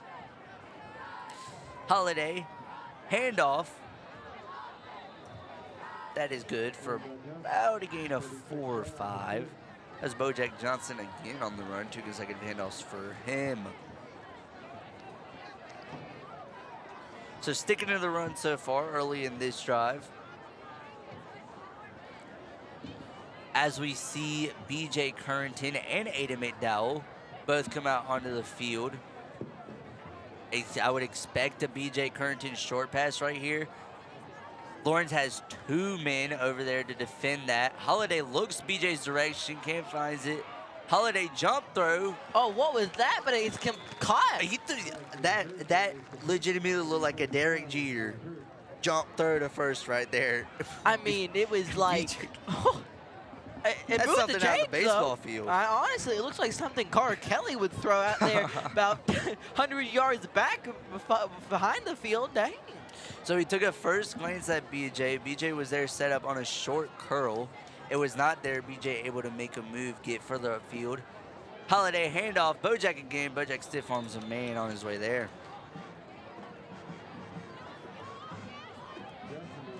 That one in at the 30-yard line. 12-7. Just under 2 minutes left. As Bojack will come out for Aiden Burton on this play. 4 wide receivers. A pretty common look so far for Holiday in this game.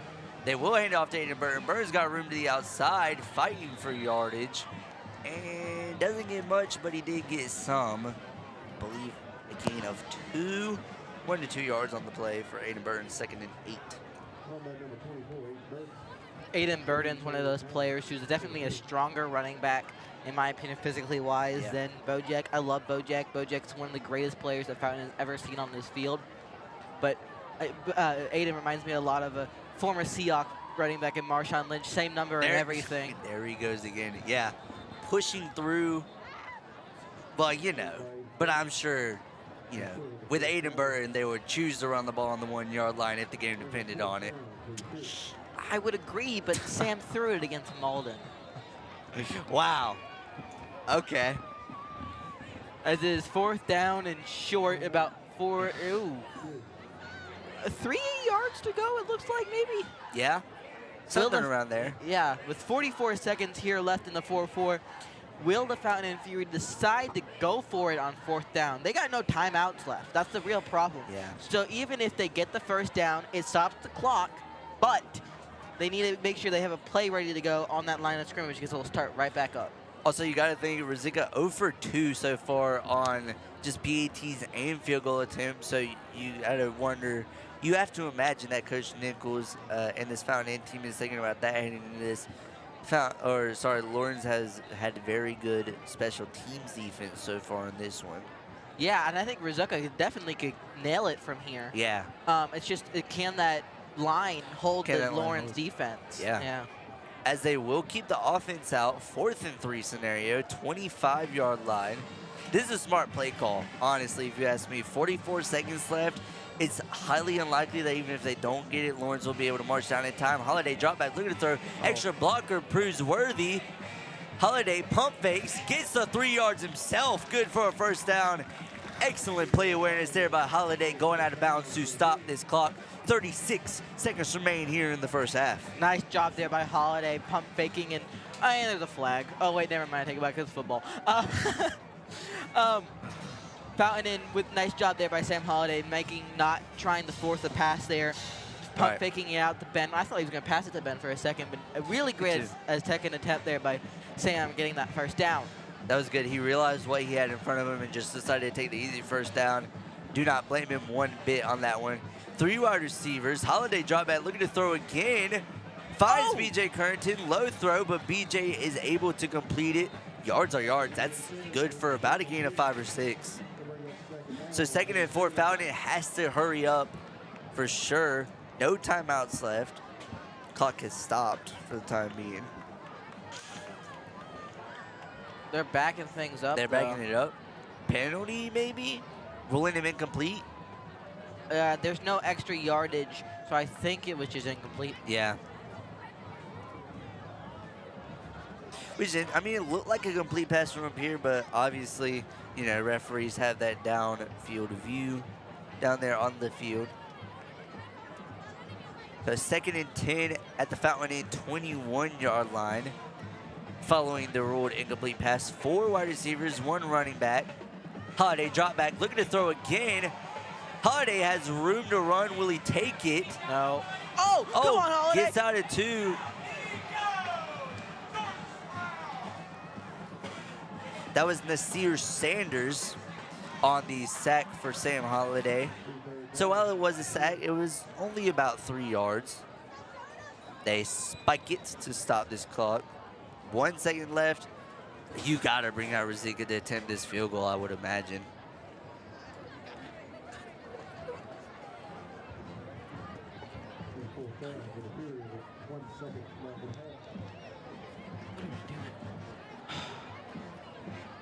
Zero timeouts left for the Fury. 1 left for Lawrence. So either you keep this offense out and take a very deep shot to the end zone, would be about a 20-yard pass through the air if they were to do that, or you attempt the field goal with Ruzicka. They will keep the offense out. So it is a all or nothing here. You pretty much have to take that downfield shot. Heavy zone defense from Lawrence, as you can expect. Holiday, look at the throw. He is pressured off of a 3-man rush. Able to make a move. Holiday's just going to take what he can. Holiday's making a move. Jigs one. Holiday's going. Oh, my goodness. Can he beat it? What man to beat? Did he get there? No, they say he didn't.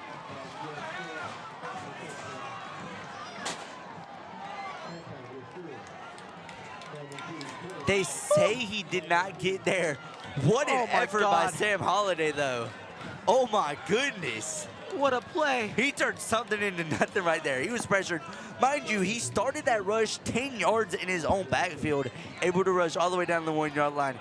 I think he might have got that, but you know. It's all right. It's halftime. We get the ball back immediately to start the second half. Woo! Camden, that was a great first half for the Fountain and Fury. That was a very good first half. So, yeah, we'll be back in a little bit for second half highlights. Sorry, second half of the game. And first.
Give it up for the Fountain and Fury Dance team.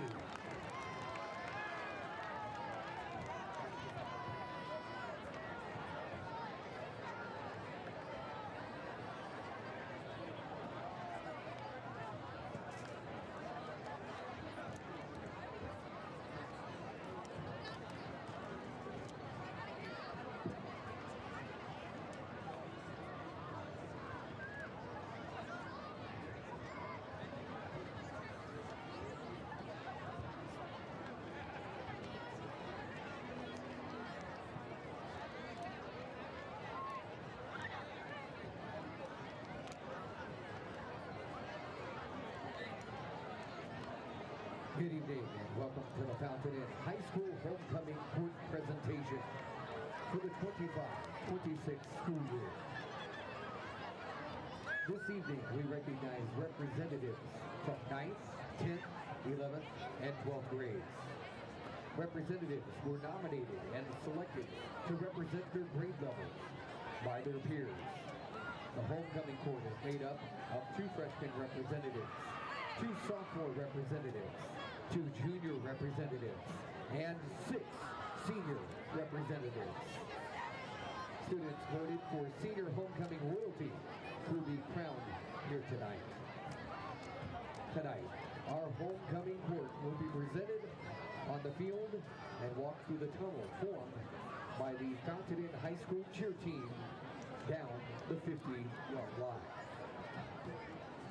Representing the class of 2029, Zari Goodwin and Colin Reitschneider.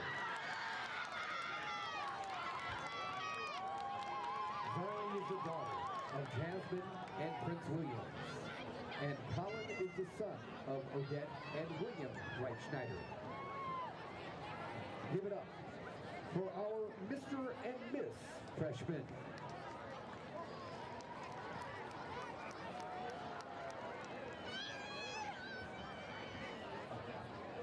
Representing the class of 2028, Madison Ross and Honor Cleveland.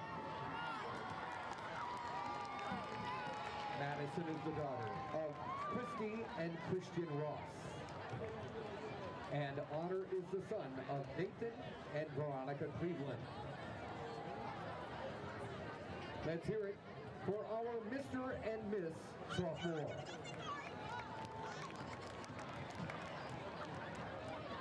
Now representing the class of 2027,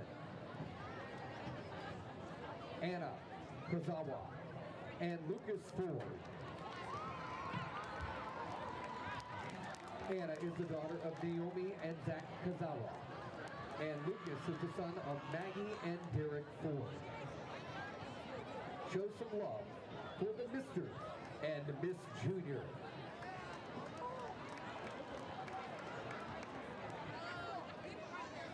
Finally, representing the class of 2026, your second graduation class at Fountain Inn High School.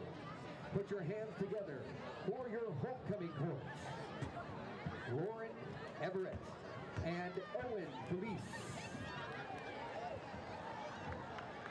Lauren is the daughter of Templeton and Darren Everett, and Owen is the son of Heather and Devin Felice.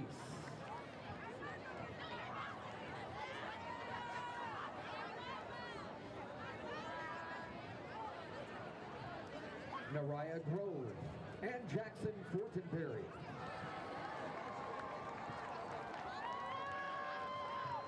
Nariah is the daughter of Kayla and Rod Grove. Jackson is the son of Ashley and Chris Fortenberry.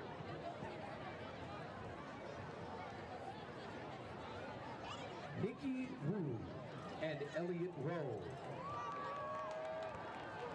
Nikki is the daughter of Maggie and Raymond Rowe. Elliot is the son of Jamie and Edward Rowe.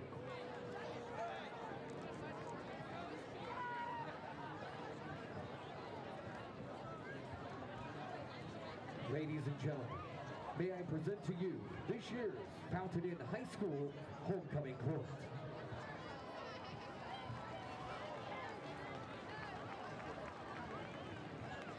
And at this time, our principal, Stephanie Smith, will come forward to crown the senior king and queen. When your name is called, please step forward. Your homecoming king is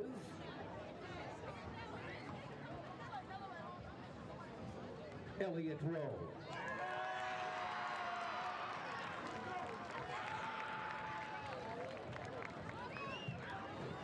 If I could have some help from the drum corps of the Fountain Inn Fury, if I could have a drum roll, please.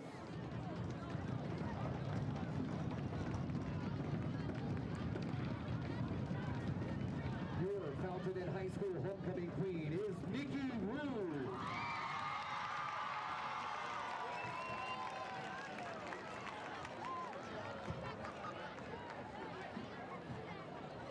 Homecoming court, please stay for a few photos so we can have those for the yearbook. Congratulations to all the members of the homecoming court here tonight at Mount Vernon High School. Everyone, give them a nice round of applause.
All right, so it's time from scorers around the state as your Fountain and Fury are currently up against the Lawrence Raiders 12-7. I am joined by Preston, our new little halftime reporter. Hopefully he's going to try to, learn the ropes of commentary. When Camden leaves next year, we got to get some new guys. So, start things off with TL Hanna versus Hillcrest. TL Hanna is leading Hillcrest away right now, 26-7. We got 3 rushing touchdowns, one of them by Brock Cole, a Gavin Margin, to Brock Cole for a passing touchdown, and Hillcrest has Caleb Smith passing touchdown to Gavin Sullivan. Interesting there, as Hillcrest has been seeing a lot from Jackson Free. Jackson Free has been a great quarterback at the position. Hillcrest, honestly, a little bit more down than I thought they would be. I took the Hillcrest Rams. Camden and Key were the only ones to take TL Hanna. Hopefully they can come back. I don't really want another loss on my record. Looking at Greenwood versus Malden, Malden's absolutely getting crushed by the Greenwood Eagles. I mean, everyone saw that one coming, honestly. Let's be real. I mean, the Greenwood is going to be a top threat in that region, and I think they have a chance to win the region. Over at Woodmont versus JL Man.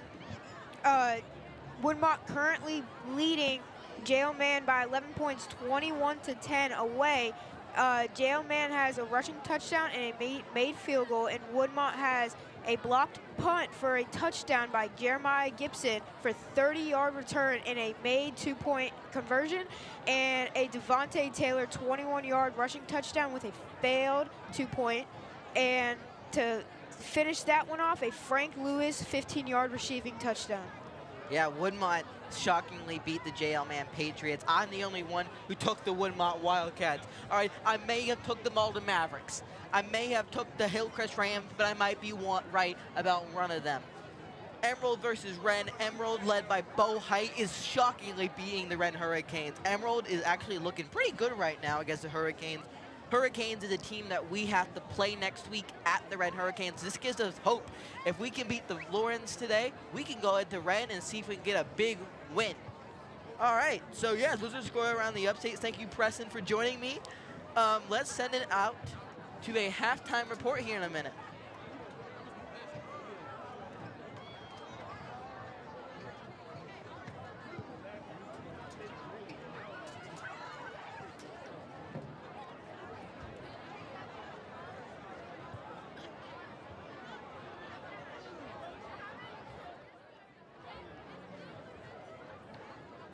Watching the whole.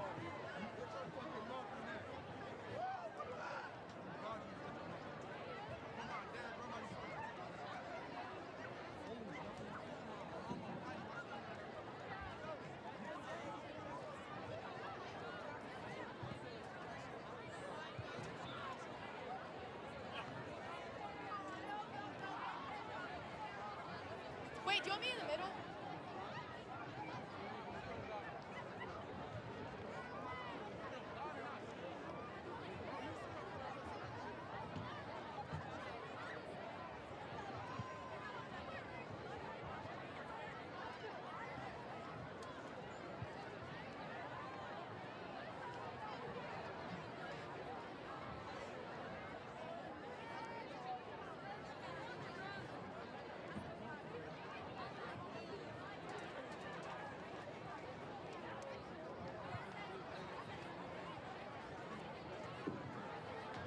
Congratulations on being crowned Homecoming King and Queen. Let's hear some thoughts from our Homecoming King and Queen. I think it's pretty cool that I get to represent my class. I don't really get to do it too often, so it's pretty cool. I'm super surprised that I won, and I'm so grateful for everyone who voted for me, and I'm super thankful to represent my class. Thank you so much.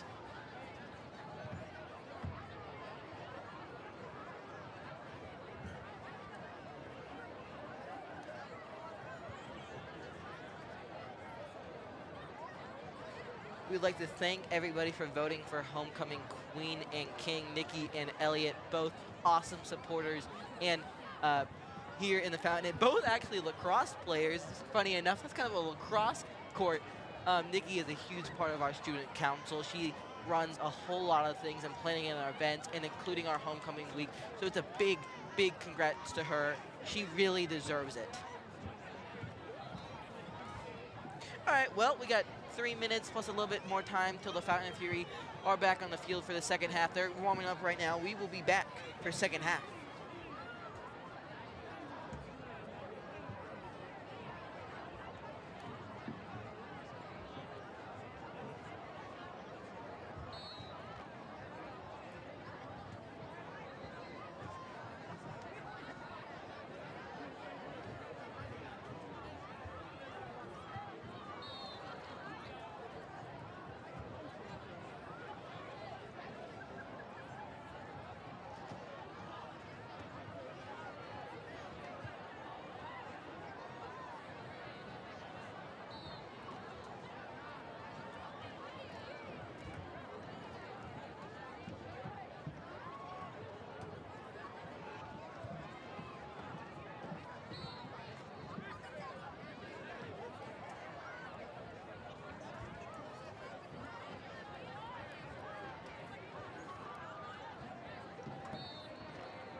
with 23 seconds till the Fountain and Fury are back in action in this second half, leading 12-7.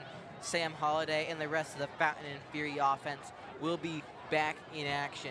They're doing some Fury Jacks right now. They're getting ready to go. They're ready to take down these Lauren Raiders. They're ready to score some more touchdowns, and they're ready to win this game.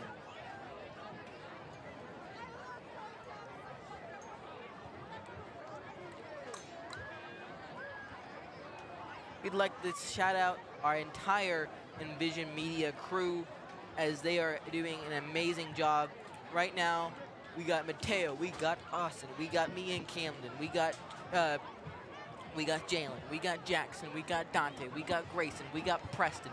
Oh my, we have a ginormous crew here in the 4-4, and it's a beautiful night to stream some football. So we'd like to thank everybody that's supporting and watching right now, and thank you to all of our volunteers. I mean, we do this for free. I mean, Camden, we would like to make some money, right, Camden? But that's for sure. But, like, it's all right. Hey, you know, I do it for the love of the game. We do it for that is We true. do it for the love of the game. We do it for the love of the game. And we love this game, that's for sure. This is more it's honestly more competitive than I thought it would be. Oh, for you know, sure. obviously I thought Lawrence would play above what their stats say, but they have played fairly good football so far throughout this one. So interested to see what the second half looks like, what's going to change for these two teams, as Lawrence kind of, you know, had their fair share of struggles offensively to end that half. Well, let's talk a little bit of things that are happening this weekend. Tomorrow, the Fountain and Fury's cross-country team will be heading to Woodmont to take on the Woodmont Invitational. And our swimming team will be heading to the Middle Tiger YMCA in the region championship swim meet, looking to go back-to-back region titles. Both the girls and boys swim teams won last year, and Cadence Flagg, one of our cheer captains, and Marika Ashworth were swimming region champions. I put way too much dramatic pause on that, but good luck to everybody competing. Also, we got some crazy MLB games as the divisional round. And the Rangers just hired former NL Manager of the Year, Skip Shoemaker, as their new manager. Oh, I feel bad for you, Camden. I'm sorry. Well, Ron Washington and Chipper Jones are our only hopes. It's all right. Well, we But know yeah, what you do have. You know, going Dan into other Wilson. sports, you know, Yeah. MLB. Oh, yeah, some crazy things happening in the MLB right now. The Mariners taking on the the Tigers. The Blue Jays are taking on the Yankees. Oh, I keep thinking the Red Sox won last night. They didn't. The Phillies are taking on the Dodgers, and the Brewers are taking on the Cubs. It's What a series that's what a gonna be. series. More importantly, what a series the Tigers Mariners is going to be. Scooble versus Gilbert tomorrow. I'm so excited. I can't wait for Scooble to throw a no-hitter and Cal Raleigh strikes out 4 times. All right, whatever. As the Lawrence Raiders are set to kick things off tonight. Whew, I believe, Colby Flood, who's in the backfield there. It's getting a little colder in the air, a little more chilly. That wind breeze is something. Camden, you're just being a little wimp right now. This is perfect football weather. What are you talking about? Well, I was just stating the obvious that, you know, it might affect the players. All right, as they kick it off, lock in, Camden. Oh, my goodness. That ball's bounced at the 1, will go out of bounds. So that's going to be a touchback. And we start the second half with the Fountain and Fury offense and Mr. Sam Holiday. Fun fact, it is Sam Holiday's dad's birthday today. So, happy birthday. All right. Well, I'm expecting to see a lot what we've seen from the first half of the Fountain and Fury's offense. Just more improved, more ready to go, unlike they were in the first half. I think we'll see a lot of passes from Sam Holiday to B.J. Currington and Ben Rui still. We haven't seen other guys in the game like Aiden McDowell or Colin Wilson. So maybe we'll switch things up here and we'll see a little bit more of those guys. But let's see. Oh, that's Bojack or Aiden, one of the two. Oh, he powers through. Bojack powers through. He first made contact at the 23-yard line, pushed all the way out to the 35, over 10 yards after contact for Bojack Johnson. So that knee injury earlier on. And speaking of injuries, a Lawrence player is down on the field. Appears to be a leg injury. That is number 13, Quentin Watts, I believe, the defensive back, who is down on the play. It was 13 or 18, so it is either Quentin Watts or Nasir Sanders. Watts a DB, Sanders a linebacker. Very solid play there by Bojack, pushing for the yards after contact, and very well does, getting a first down on that play.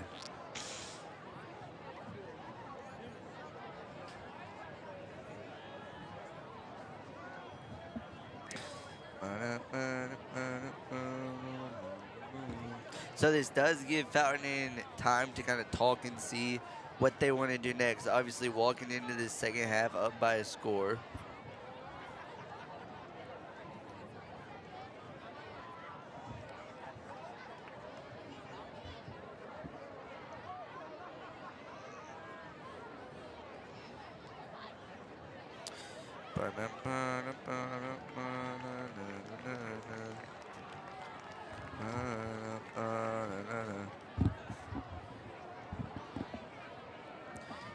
Alrighty, let's see, as it appears the Lawrence player is walking out with a little bit of help, so best of luck for him. You never want to see a player go down and injured like that, no matter which side of the rivalry you are on. So well wishes to him as we continue football play in the second half. 11 minutes, 52 seconds remain pretty early on here in the third quarter. 3 wide receivers, 1 running back for Mr. Samuel Aries Holiday, as Lucas Full stated. name drop. Holy. Hey, you said it, you know, I say it, we're even, you know. As Holiday drop back, look at the throw, he has time. Ball, BJ over the middle, but just thrown a little too far out front. That's okay. And I don't know if this is what happened there, but BJ Currington obviously playing with that brace. Yeah. Is that a play where normally like Sam's like, oh, BJ will get this, he's fast. Is that a speed issue with that hurting ankle? Ankle? Right? I think it was a knee, possibly. Someplace on the leg. Someplace on the leg. Yeah. That's what we know. But yeah, I think it was a little bit of both. I think it was a little bit of the ball being too far out in front and just that brace slowing BJ down. 3 wide receivers, 1 running back for Holiday. Holiday handoff. Bojack's got room. Bojack finds a hole. Oh, wow. Runs through 2 men before getting out to the 48-yard line. So this Fountain and Fury team on a roll here early. Really good plays there, all by Bojack Johnson. Bojack's been efficient on this drive so far. Is absolutely running through guys. Love to see that by Bojack. Yeah. And Bojack is definitely a very good yards after contact runner. I feel like he kind of relies on that. You know, very similar to maybe Cam Scadaboo in the NFL. As here, Wow. Bojack will get this again. Bojack's got room, trucks a man, and dives forward to get into Lawrence territory. Absolutely legend ball drop knowledge there. The name drop is Cam Scadaboo. Wide running back 1 for the Giants, by the way. I believe so, love the yeah. dude. Tyrone Tracy here. Yeah, but Scadaboo, I feel like plays very well to Bojack, where Scadaboo will literally look for that contact, similar to how Bojack plays. Bojack's not afraid to lower the shoulder and truck a man, and that's for sure one thing we've learned about him throughout all these games in this season is Bojack does not shy away from contact at all. As here we go, 4 wide receivers. Rui singled out at the top of the screen. Holiday, shotgun formation, drop back, look at the throw. Holiday's got room. Oh, that's a jump ball. He caught it. Oh my goodness, what a catch. Was that Ben Rui? Was it? We need binoculars up here. We do need binoculars. I think that was Ben. It was Ben? Oh, we confirmed it was Ben. We got It was eyesight Ben. again. Yes, oh my goodness. So Ben with 2 successful jump balls, the first one for a touchdown, the second one for a big gain. Holiday drop back, Holiday handoff. That was Aiden Burton. That was to Aiden Burton. Yep. That time around. So Rui's catch puts the Fountain and Fury on the 12-yard line. Roughly a 4-yard rush from Aiden Burton will put the Fountain and Fury at the 8-yard line. In a very similar situation to the last time the Fury were in this scenario, they do not have to score a first down. or they do not have to score a touchdown. They can get out to the 3-yard line. They'll give Rui the jump ball again. Pass interference. Pass interference. I believe he might have caught that anyway. He did not get 2 feet in. That will be an apparent, at least we would think.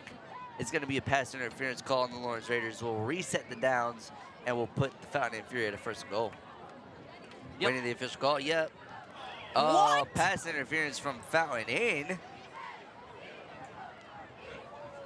Pass interference on us. So they will call the pass interference on Ben Rui. That's interesting. Yeah. It's an interesting penalty, interesting flag. I'm just confused because the Lawrence receiver wasn't turned. I don't think so. He wasn't turned. He wasn't facing.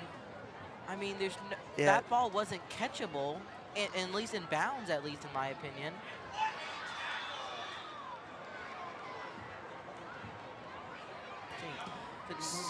The tackle, that was Aiden Burton, I think.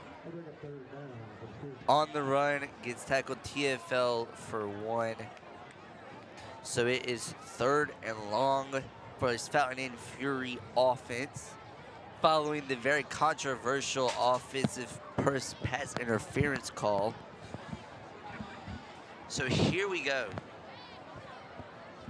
Holiday, 4 wide receivers, 1 running back. Holiday, drop back, looking to throw, looks to his right. Ben Rui's there, comeback route. Tries to fight for yards after the catch. Cannot get there, unfortunately.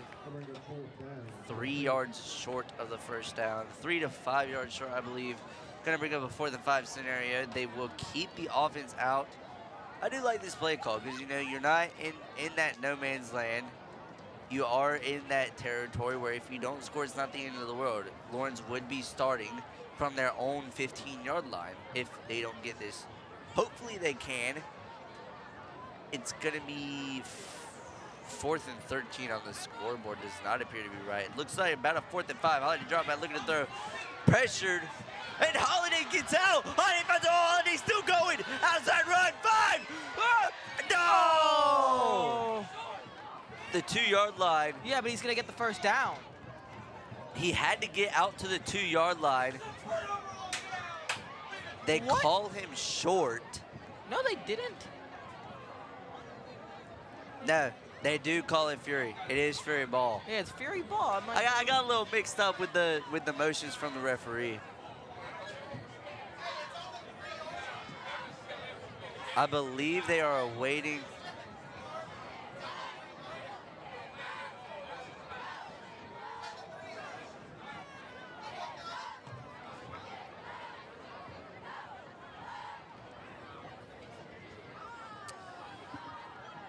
I believe they are waiting. They are bringing out the chains. Let's bring out the chains and see how clearly at the first down it is. Let's see this.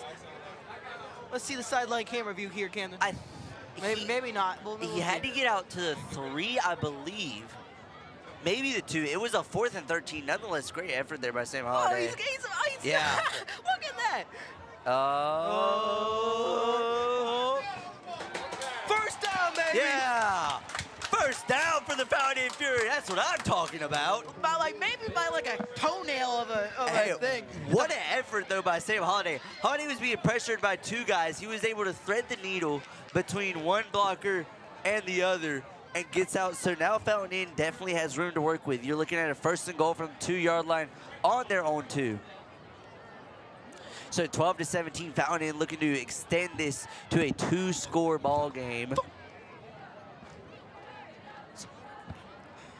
Oh, man, I'm getting excited right now. Here we go. You look at Rui, top of your screen. He is singled out. They could potentially go there. They'll hand off to Bojack Johnson, who just powers his way in. Touchdown, Fountain Inn Fury. That was Aiden Burton, man. Oh, my goodness, I got it wrong again. No, that's Aiden McDowell's graphic. Oh, Aiden McDowell? No, it's Aiden Burton. We're having some technical difficulties. Oh, wow. Oh, wow. I'm going to get cooked for that one. Yeah, you will. Get the players right, Camden. Look, you know, I love getting everyone involved, but for my sake of getting names correct, I just wish we would stick to one running back. Oh, here we're we go. going for We're 2. going for 2. Holiday finds B.J. Currington. He was in there. He was in. Will they rule it in, though? They say he didn't get it. It looked from up here he got 2 feet in the end zone, but then again, it's not our call at the end of the day.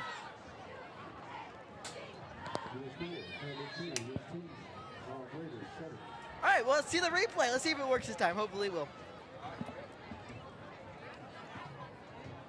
Oh, it worked. Here we Let's go. go. Look at this play. Sam Holiday straight to B.J. Currington, and it's no good. I don't know. That's a close one to call, but from up here, it looks like he got 2 feet in. But nonetheless, the good thing about that is it does remain a 2-score ball game. The refs are contemplating it. All right, well, we're Maybe? going to see the touchdown here now, hopefully. Yeah. Hey, man, Aiden Burton just runs that thing in. We think it's going to be a QB keeper, but Aiden Burton runs it. We didn't really get to see the touchdown in that clip, but it was a beautiful play nonetheless. Aiden Burton, not Bojack Johnson. Aiden Burton powered that one through.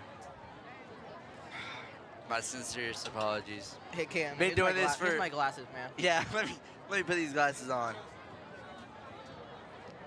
Oh yeah, this helps. Yeah. Been doing this for over a year, and I still can't tell the difference between 9 and 24. Well, you know, to be fair, Bojack was in the 20s last year. You know what? That does mix you up. Corbin Giles was number 9 last season. That is true. Exactly. You know, so. All right, we got Canada some binoculars now. Look at that. And he's using them the wrong way. No, they work right here. Oh, wait, am I? Yeah. Oh. All right, it's Caleb Rizuka. No, I wasn't.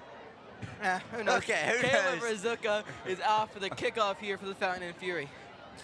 Here we go, Rizuka with his first kickoff attempt of the half, and that one is booted.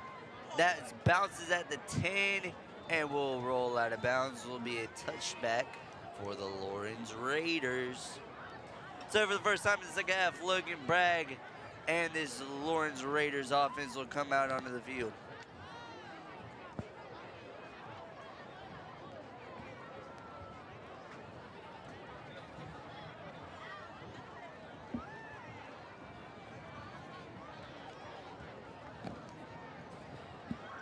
As here we go. Let's see what Logan Bragg could do with this Raiders offense. 3 wide receivers. They go inside zone, the same as that play they started off with.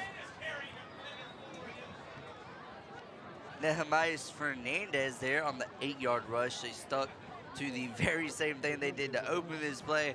Was looking for similar success, did not get it, as it will be a 2nd and short scenario on the 29-yard line for the Lawrence Raiders offense.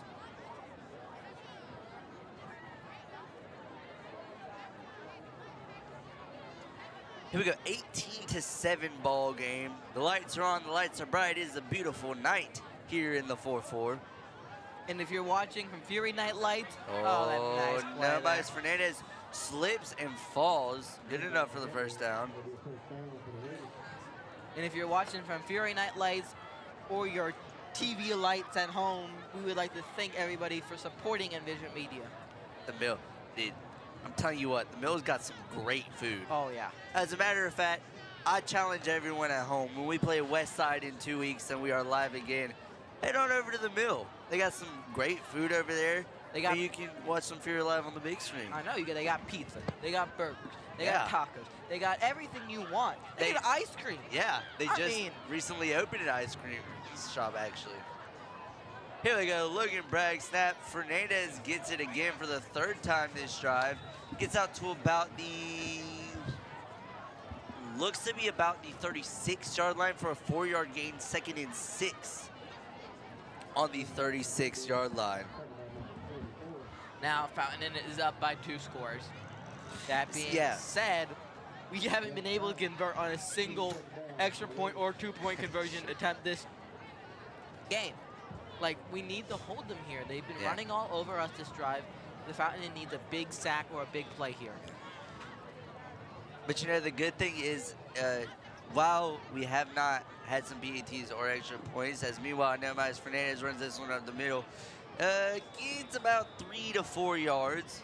But as I was saying, the good thing is while we have not been able to capitalize on extra points or 2-point conversions, we do have room to work as the Fountain Fury have a 2-score lead, 6 minutes, 13 seconds. So ideally, you know, obviously you don't want to give up a score here, but if you do, no, it's not the end of the world. Sam Holiday would just go right and score another one. As Logan Bragg in the backfield with Nehemiah Fernandez, 3 wide receivers. Bragg looks like he's potentially changing the play. It looks like a heavy blitz from Fountain Inn. It will be, and they get Fernandez in the backfield. Big TFL on 3rd down that time around. This will hold Lawrence because they are in no man's land. Whew. They're sending that punt team on with, I believe, Colby Flood out there to return just like he does every single time. Kyrell, man. No man's land. Making that thing. That ball is high. Puts it out to the 30, bounces all the way to the 17-yard line. So the Fury will start deep in their own territory, 17-yard line. Oh, wow. Just a great drive there by Lawrence, running-wise. They make multiple first downs, multiple good plays there. But the Fountain Fury coming in clutch on that 3rd down to force that punt and start things back up on offense.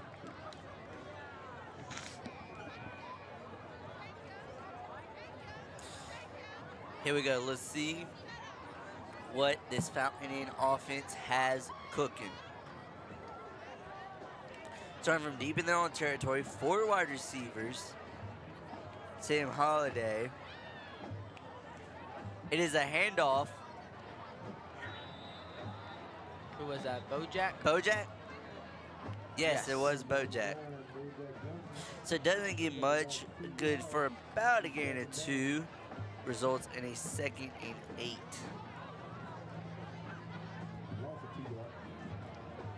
Or sorry, it was actually a TFL. He lost 1 yard on the play. My apologies. 2nd and 11 from the Fountain Inn 15-yard line. And they were on the 16 to start this drive, not the 17.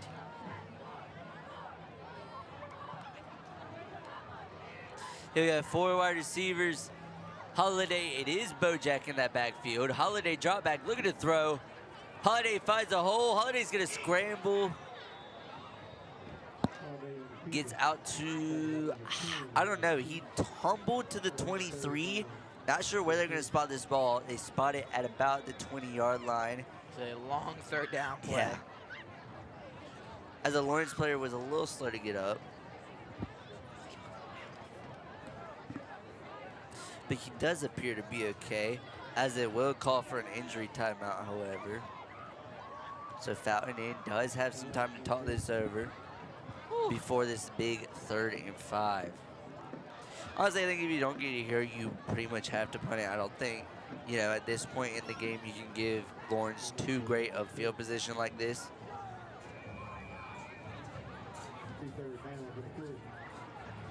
We will see what the play call is here, though. 3rd and 5. Holiday, snap, drop back.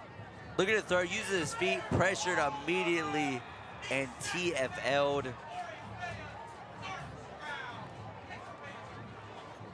Jordan Stroud, the defensive tackle for Lawrence, was able to get there for the sack. So that will bring out the Fountain Inn punt team.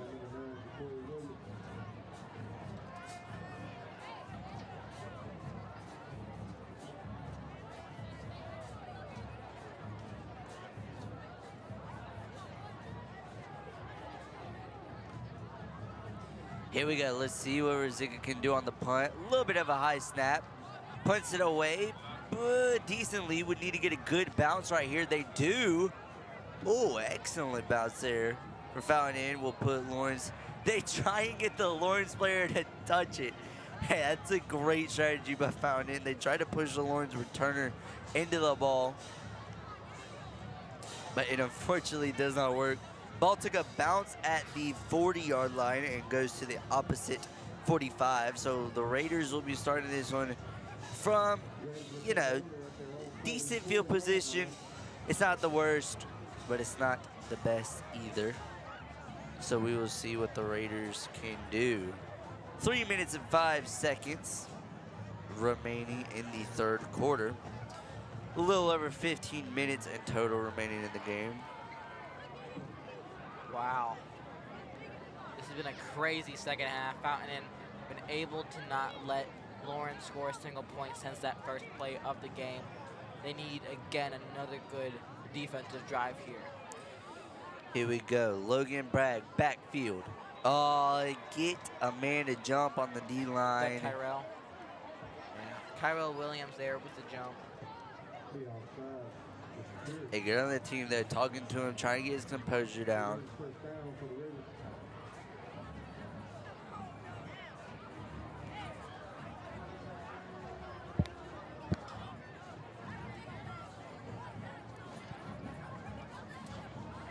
Come on, come on.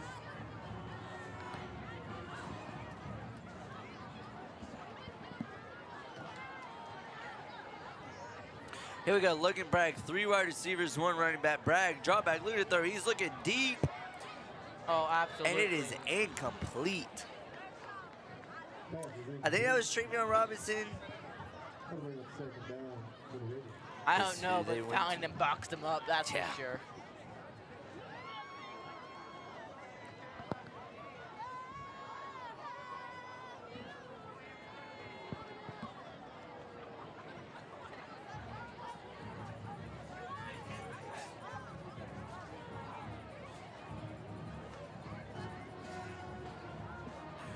Oh, man. This has been a fairly interesting game.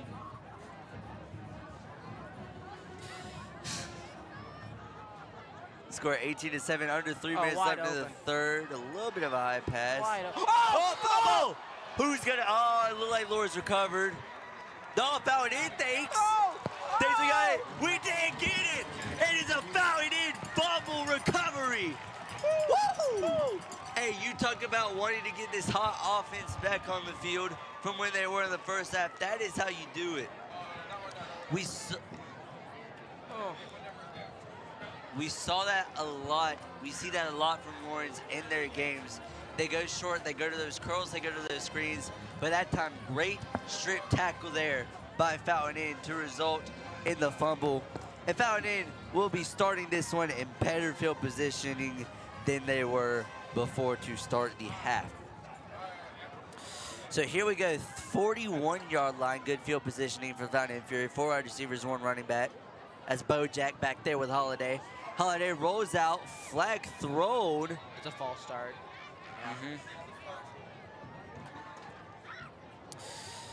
Yep. False start on the Fountain Inn Fury. We'll move this ball back. And here is the replay of the forced fumble and turnover. It strips that ball out. Somehow Fountain Inn gets it on top of it. Yeah. Who was that? It was Chase? Chase Lundy with the recovery. Beautiful play there by the sophomore Lundy brother. Chase Lundy is an absolute dog. He's got the strength. He's got the power. And he's seen that on the football field and also the wrestling mat. 2-sport athlete, absolutely dog at both of them. So here we go, 1st and 15, 36-yard line for Fountain Inn after the false start. They have 3 wide receivers top of your screen, 1 on the bottom. They motion BJ. Holiday on the keeper. That's out to Colby Flood. Oh yeah, it's Colby Flood. Yeah. My apologies. 41. They're getting, they're getting BJ involved a lot. So that was actually, I believe, Colby Flood's first reception of the game, which actually did only have 1 against St. Joe's, but that one was a touchdown reception, 1 catch for 13 yards against St. Joe's. So Colby definitely being used more defensively than I would say he is offensively, although he is a very exceptional blocker on the offensive side of the ball.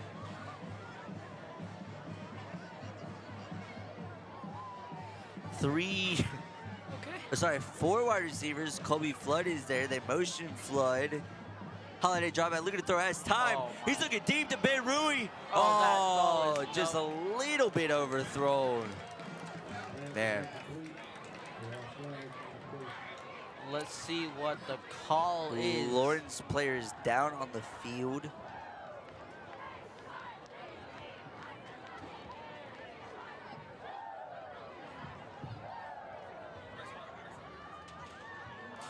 Hey, what? P-E. I've been waiting to big guy. Woo! What was the call? On. So the official call is pass interference on the Lawrence Raiders. Interesting call there. I don't know if Ben had enough time to catch that ball, but I will take the free 15 yards, that's for sure. To be honest with you, I didn't even see a flag out there. It must have just flown right by my face. As we're waiting to see. See what happens, yeah. Yeah, as we were waiting to see Lawrence obviously having an injured player down on the field. Prayers up to him. You know, like I said before earlier, when someone got injured, you never want to see that. You know, no matter which side of the rivalry, which side of the ball, you know, who you're rooting for, we always want our players to be protected and safe out here. So just unfortunate to see him go down. Best of wishes to him. As this does give Fountain some time to regroup, you know, talk about what they want to do next. Obviously, 1st and 10.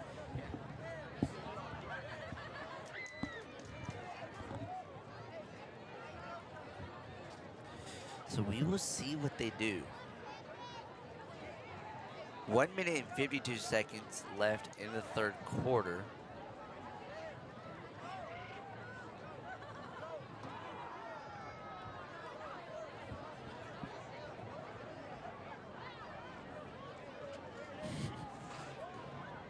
All right, well, the Fountain and Fury looking, and then another point, some more points. Hey, the Lawrence player is okay. Oh, look at that, good for him. Number 28 there on the Lawrence Raiders. Carter Adair, the sophomore defensive back. He is okay. Deals a lot of leg injuries so far in this game. Yeah, Bojack obviously missed pretty much a full quarter with one earlier in the 1st half, and 2 Lawrence players going down via leg injury. But nonetheless, Holiday is joined by 3 wide receivers. Or sorry, that's 4. Interesting defense by Lawrence. Really, they're playing 2 safeties back. Here we go. Holiday, motion from the wide receiver. Holiday drop back, looking to throw. Has time, gets it out quickly. Finds BJ Curtin over the middle. BJ making a move. BJ to the outside. Out to the 21-yard line. That's good for a Fountain Inn 1st down. Man, BJ's been impactful since the get-go. I mean, he's been absolutely on fire. You know, I think we're now seeing how big of a thing it is for Fountain Inn to have BJ back. Obviously, Ben Rui taking over that wide receiver 1 spot, but now getting both of them involved, and I think that is ultimately what is leading to some of the success for Fountain Inn, having 2 very good wide receiver targets. As a handoff to Bojack Johnson. Johnson trying to go through 2 guys. 2 guys got the tackle. A nice little pickup there for Bojack Johnson on 1st down. Nope. Flag? Is that a, I don't know if that's a flag or a towel. Oh, it appears to be a towel. Towel. But yeah, like we said, Bojack, one of those guys, not afraid of contact at all. He will lower that shoulder. He will, you know, take you through all your hit power. 2nd and 6, 4-yard gain after the Bojack Johnson rush. 3 wide receivers. Holiday joined in the backfield by Bojack once again. Ben Rui, top of your screen, singled out. Holiday looks left. Can I get the ball out? They roll it incomplete. I was say, like, why are they trying to make Yeah. a fumble? Yeah. Oh, that was scary. Yeah. Thank goodness Holiday was able to get that forward motion out. Otherwise, that would have been a fumble, but it ended up being a swatted pass. Pass deflection, if you will. So 3rd and 6 on the 18. Big 3rd down here for the Fountain Inn Fury. You score this, or you get this first down, you would keep the momentum going. If not, you potentially bring out the field goal unit. But here we go, all dependent on how this third down goes. Honey finds B.J. Curtin at the backfield. B.J. makes a move. B.J.'s got a first down out to the 9-yard line. Nice Good play there. Good work there after the catch by B.J. Curtin. It's the one thing he excels at. Well, you know, not just the one thing. One of many things he excels at is getting those yards after the catch. Kind of very similar how to Bojack gets yards after contact. BJ is that yards after catch guy. Yeah, BJ reminds me a lot of the smaller slot receivers.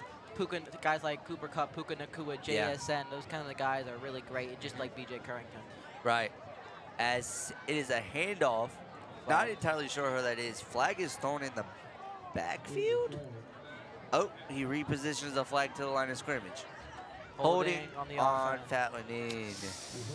So this run by... Wait, was it holding or off false start? I think it was holding. Yeah, they're backing up too much to be false start. Holy, how many yards did they give him? That is... they go from the 9 to the 19, so 10 yards. 10 yards. 10 yards on a holding call, so holding calls really are a killer. Yeah, they could be the death of you in the long run. Yeah. You know, obviously that's make or break with the first down. But the good news is Fountain does have a whole 4 downs to work with. Yeah, but they are at first and goal. Yeah. And that's the end of the third quarter. 12 minutes to play here in the 4-4. Fountain up 18-7. Fountain has not let up a touchdown since the first quarter, since the first play of the game.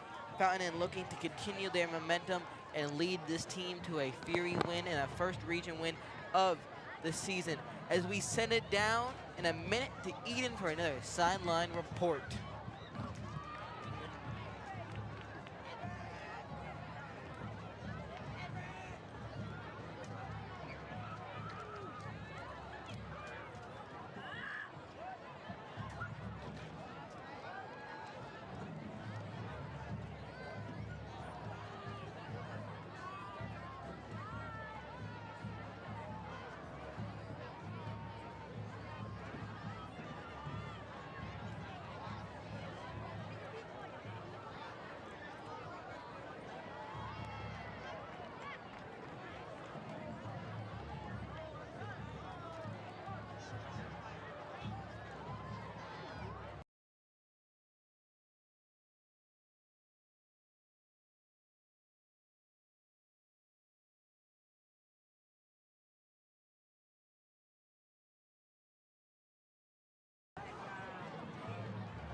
All right, so Fountain just scored a touchdown.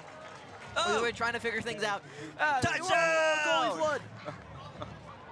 Colby Flood with the reception touchdown. Let's go. That's what I'm talking about. What a way to come out of the fourth quarter. And we didn't even notice it. Yeah, we didn't even notice it. Colby Flood with his first reception touchdown. So that is back-to-back games where Colby Flood has a receiving touchdown. And Fountain jumps out to a 24-7 lead so far. Well, we're waiting for the official call. Am I calling short? I think they call him just short.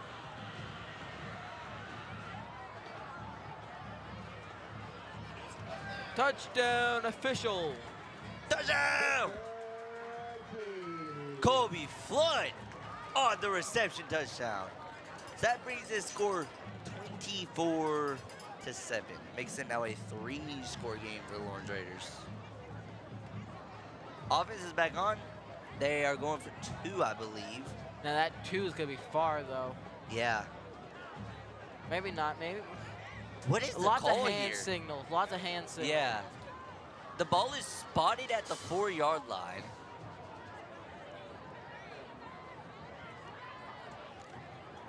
Maybe it was ruled a touchdown. They called it back. Holiday in this offense is still on the field. 4 wide receivers. Bojack. You have to touch on that for 2. Okay. Holiday rolls out. Looking to throw. High pass. BJ Currington, did he come down with it? Yes. What a catch. I'm so glad BJ's back for region play. Man. BJ Currington on the 2-point catch, jumped up and got it. And we are going to hit a replay, hopefully. Let's see it. So Look at Sam this. rolls out, tries to find a guy, sees BJ, and he catches Look at that it. beauty. Oh, wow. Oh my goodness. Hey, excellent placement there by Holiday. He knew that BJ could have been able to go up and get a jump ball like that. He tests it, he throws it to where not a lot of Lawrence defenders could get it. And BJ comes down with a 2. So now Lawrence down 26-7, down by 21. 3-score game here early in the 4th quarter.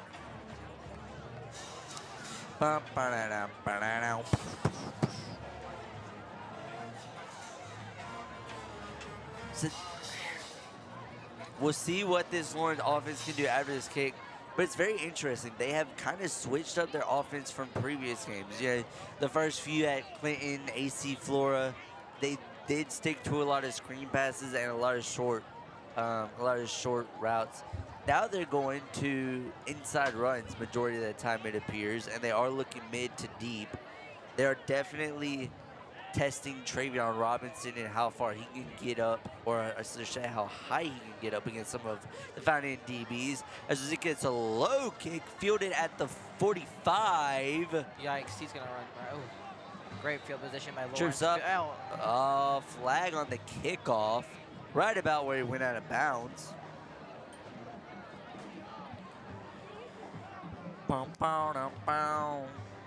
It's a beautiful night here in the 4-4. The Friday night lights are on.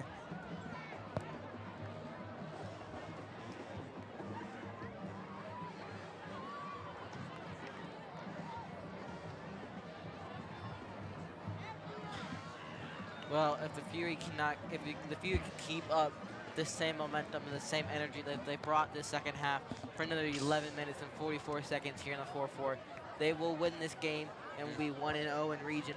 Wow. As Teal Hanna is currently up on Hillcrest 31-7. Camden, you want to switch your pick? I picked Teal Hanna, by the way. Was not thinking about Hillcrest any point. I was Teal Hanna all the way. Greenwood is up 26-10 on Malden. So, you know, Malden not having a great run so far. Woodmont up 38-13 on J.O. Man. That's an interesting one. As that ball will be incomplete. Good defense there by Fountain. And Woodmont, a team that I said was going to beat, all y'all said I was crazy. And they're absolutely destroying the Patriots. Maybe J.O. Man's dealing with some injuries. I'm just saying, you know. Is Jack Criswell playing? That's Oh, my question. goodness. Let's find out, shall we? As let's talk about a quarterback that we know is for sure starting their game. Logan Bragg, the freshman quarterback. 3 wide receivers, 1 running back. They give it to the running back again. Now, Miles Fernandez has been the go-to guy so far for this Lawrence Raiders offense. They're trying him up the middle. They're trying him outside. He's slowed down in production, I would say, throughout the game as Fountain kind of knows what this Lawrence Raiders team is doing and what they are about. 11 minutes, 13 seconds left in the 4th quarter. 3 timeouts for both teams. Lawrence down 26-7. All right, so Jack Carnes isn't playing. Harper Doyle, the freshman quarterback, is playing for the Woodmont Wildcats. But they're still winning, so my pick's still good. Hey, you said Jack Carnes, by the way, instead of Criswell. All right, well, excuse me. It's all right, Jack you know, Criswell. we're both struggling with names today. Yeah. You know? 3rd down and a long for time for the Lawrence Raiders. 3rd and 12. 3rd and long for this Lawrence Raiders offense. 25-yard line. He fumbles it. Ball slips out. He went for the screen and just forced to throw it away. There will be no, Fountain Inn wants a flag. There will be no intentional grounding. Logan Bragg was looking for that screen at out the backfield. Was slow, just loses the ball in his grip. Fumble is able to recover, but then throws it out of bounds. So 4th and 12. We'll do it past the line of scrimmage. I'm upset by that. Whatever. 4th down and long here for the Lawrence Raiders. Do they send the kick team on is the question. No, I think. Yeah. You got to go for it, I feel like. Yeah. I feel like down 3 scores, 10 minutes, 39 seconds is a lot of time in football. But when you're down by 3 scores, 26-7, I feel like this is essential. Watch bottom of your screen. Could be setting up a screen. 2 wide receivers stacked at the bottom. Bragg, drop back, look at the throw. They will find, that's number 7. He has been the guy. Trying to get Rhodes after the catch. Does not work. Turnover on downs for Lawrence Raiders. Now, it looked like number 7 was looking to throw it, which is actually something Lawrence has done before. They did it against AC Flora, I believe. It was Bragg to Robinson, who eventually threw it to one of the wide receivers, picked up about a 20-plus yard gain. So was potentially looking for that wide receiver, realized he wasn't there, took it himself. Yeah, you're going to see a lot of this from Lawrence now. We're in the 4th quarter, and they're down by quite a couple. Yeah. Lawrence is a very run-heavy team in the first half, like we saw. But then they start getting scored on. They keep getting the gap widened between the 2 scores. So that being said, they're going to continue trying that pass game. We've seen it in all of the games they've played so far, and it hasn't worked in a single one. Right. As Holiday snap, handoff, as Bojack Johnson is nearly wrestled down to the ground, but Bojack's not going to go down that easy, as he is just pulled and shoved out of bounds right at about the 20-yard line. Yeah, 23-yard line, 2nd and 10. No gain on the run play from Bojack Johnson.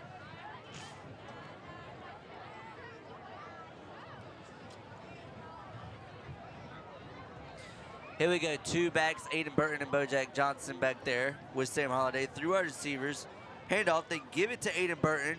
Burton makes a move out to the outside, gets out to about the 31-yard line. Hey, look at me. I got the player right this time. Hey, that was actually Bojack Johnson. Oh, my goodness. So no, you didn't. I'm still 0 for a million. I need binoculars up here in the booth. We'll get them for you next week. That might not be a bad investment.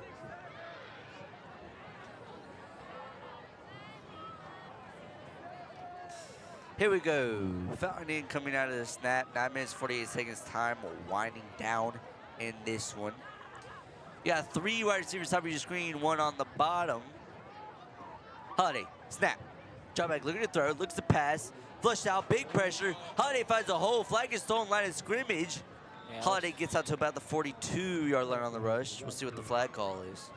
It's looking like holding, sadly. Holding on Fountain Inn, so that same Holiday rush will be called all the way back. Unfortunate, but what are you going to do?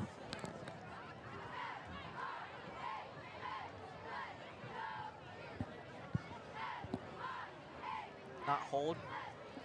I mean, I was trying to figure out what you were trying to say there, but what you're going to do is not commit the penalty.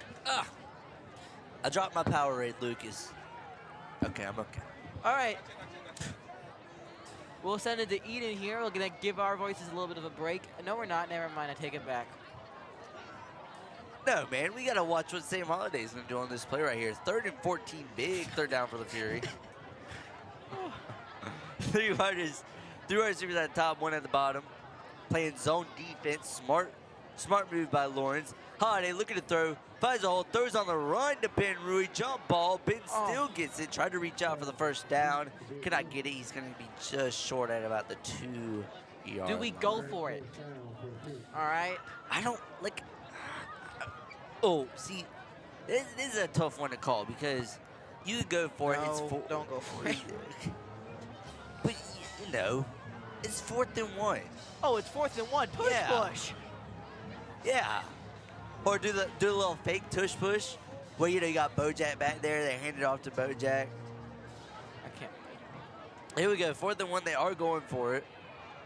This might be the sealer on the game if they're able to get this.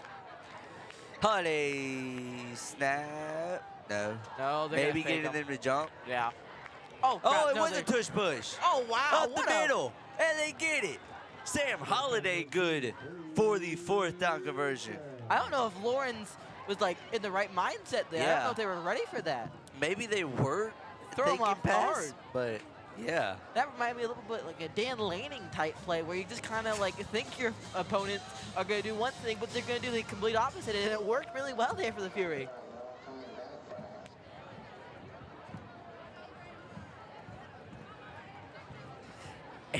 Eight minutes, 10 seconds remain in the 4th quarter. 26-7. Found in on the 37. Handoff. Bojack's breaking free. Bojack's got room.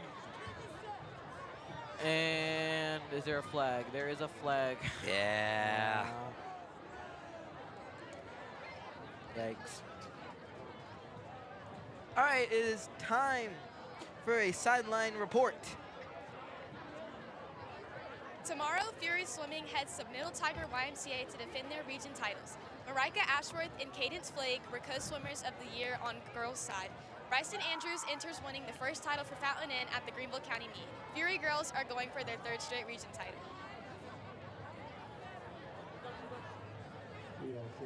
Good luck to all the swimmers competing. Thanks to Eden for that little information. I'm really excited to see what Marika Ashworth, what Cadence Flagg, what Bryson Andrews, what Jackson McConkey all do in that swimming meet. They're going to bring it back-to-back. The girls swimming team's going to three-peat before the Chiefs do, and that's one thing for sure. And then we're going to make gold back to the 4-4 tomorrow. Add a little trophy to the trophy case while I don't. Yeah. 4 wide receivers, 1 back for Holiday. The refs are discussing very important information, I would assume.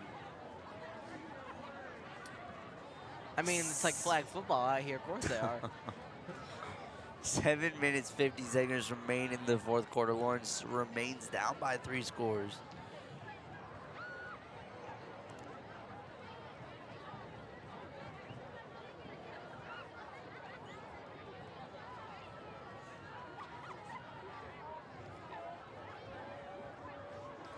Well, I'm so excited to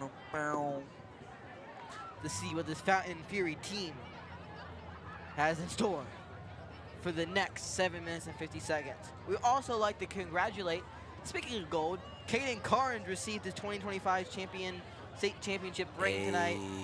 He is part of the new Blue Hose men's wrestling team out in Clinton, South Carolina. Yeah. Congrats to Caden Carnes. Well-deserved, hard-earned ring. 7 minutes, 50 seconds. They backed the Fury up, I think. Or maybe it was just a long huddle and a break. Who knows? Nonetheless, at their own 37-yard line, 1st and 15 after the penalty. 3 wide receivers to Sam's right, 1 on his left. Handoff up the middle. I'm not going to say a name because I don't know who that is yet.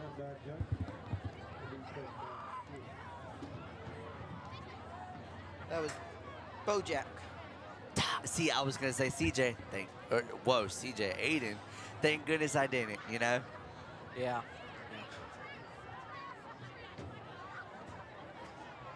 Yeah, CJ's sitting on the sideline right now. It is good to see Bojack back, though. Obviously, a little scare in the first half. Potentially, tweaked his leg, tweaked his knee. Was out for pretty much the whole duration of the 2nd quarter. Good to see him back and healthy. Holiday on the keeper. I totally thought Bojack had that football. Same.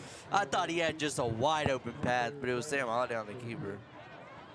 Hey, good awareness there by the Lawrence defense. Able to realize who has the ball, who doesn't. 6 minutes and 33 seconds left. You got to think this is just a run the ball game for Fountain Inn, trying to wind down this clock. Yeah, and it's going to be past the ball game for Lawrence Raiders, trying to make the score deficit a little bit smaller.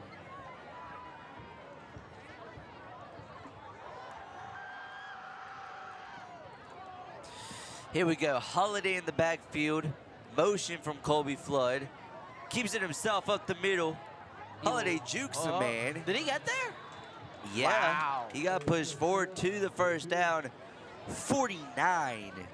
The Fountain Inn 49 is where this ball is going to be spotted. First down for the Fountain Inn Fury. Fury on a roll so far, offensively, I would say, throughout these 2 games. Obviously, you had the bye week. But then you go in, you play a big region game against Wren next week. I think I'm right on that. Wren next week. Yes, and Wren then you next have, so I think it's Wren, West Side. Who's after West Side? Do we know? West Side, we take on the Emerald Vikings after the West Side Rams, and then we take on the South Side Tigers and senior night. Which that will be played. Oh. I thought number 4 there for the Lawrence Raiders were about to lay out the guy. Which reminder, for anyone unaware, they did change that Southside game. So it is now being played on Thursday, October 30th, rather than Friday, October 31st. Obviously, did not want the scheduling conflicts with Halloween, it appears, so that game will be played on Thursday, October 30th. We get a little Thursday night football. Thursday night lights. It's going to be better than whatever the NFL has on, that's for sure.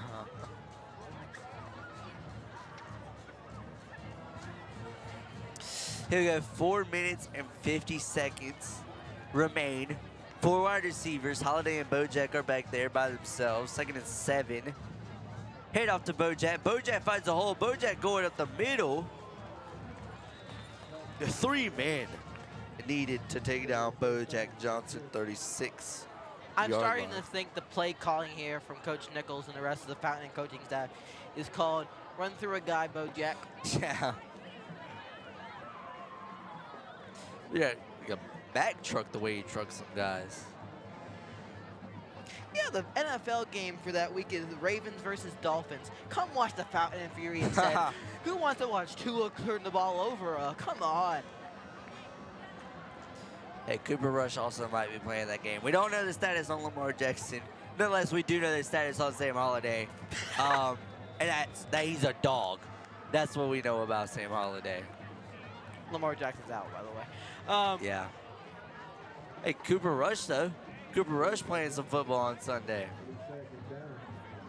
Rather Marcus Mariota, honestly, at that point. Oh, my goodness. All right, but as your Fountain and Fury are currently in 2nd down position, 2nd and 5, only 5 more yards to gain for another first down.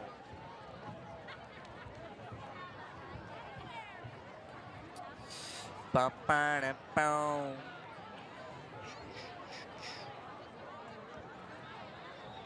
This is a handoff, appeared to be to the outside.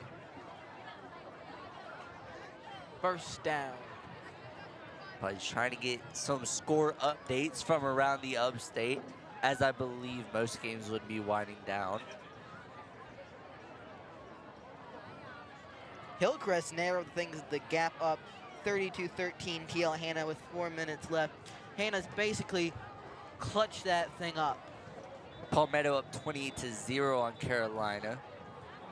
St. Joe's, 26-20 against Christ Church. Obviously, St. Joe's coming off of that Fountain loss 2 weeks ago. Let's see what else we got here. Seneca and Blue Ridge, that was one of our picks. Seneca is up 14-7.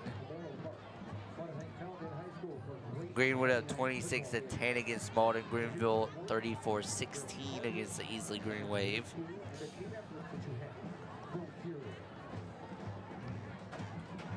Woodruff 49-14 on Broome.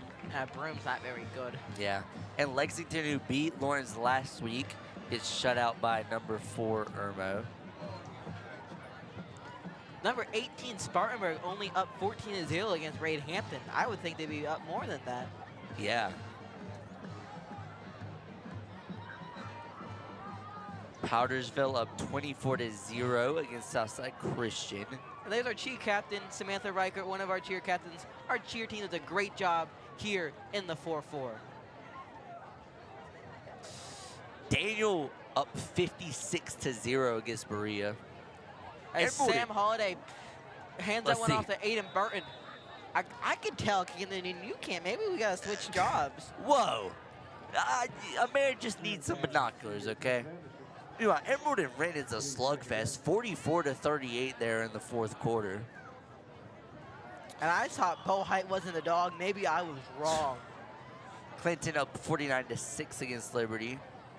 Gaffney, obviously something we talked about during in-game, only up by 4 points, losing their starting quarterback.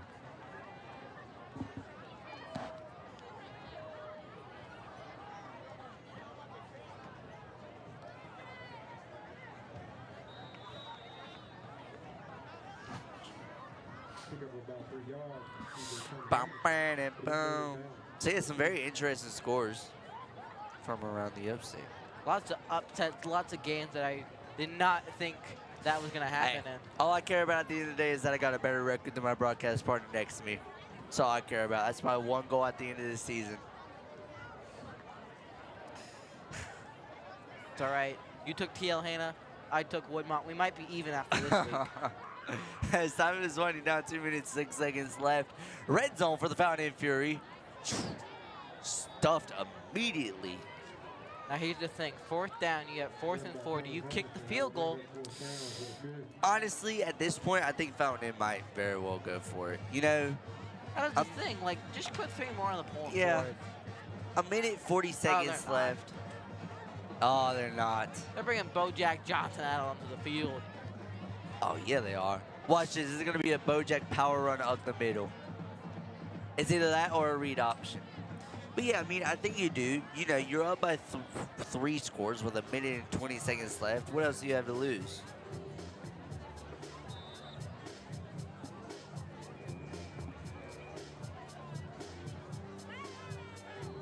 Minute 12 left in this game. Fountain has basically clinched up this win. 2 timeouts for each team. So Fountain Inn will move to 1-0 in region play after this game.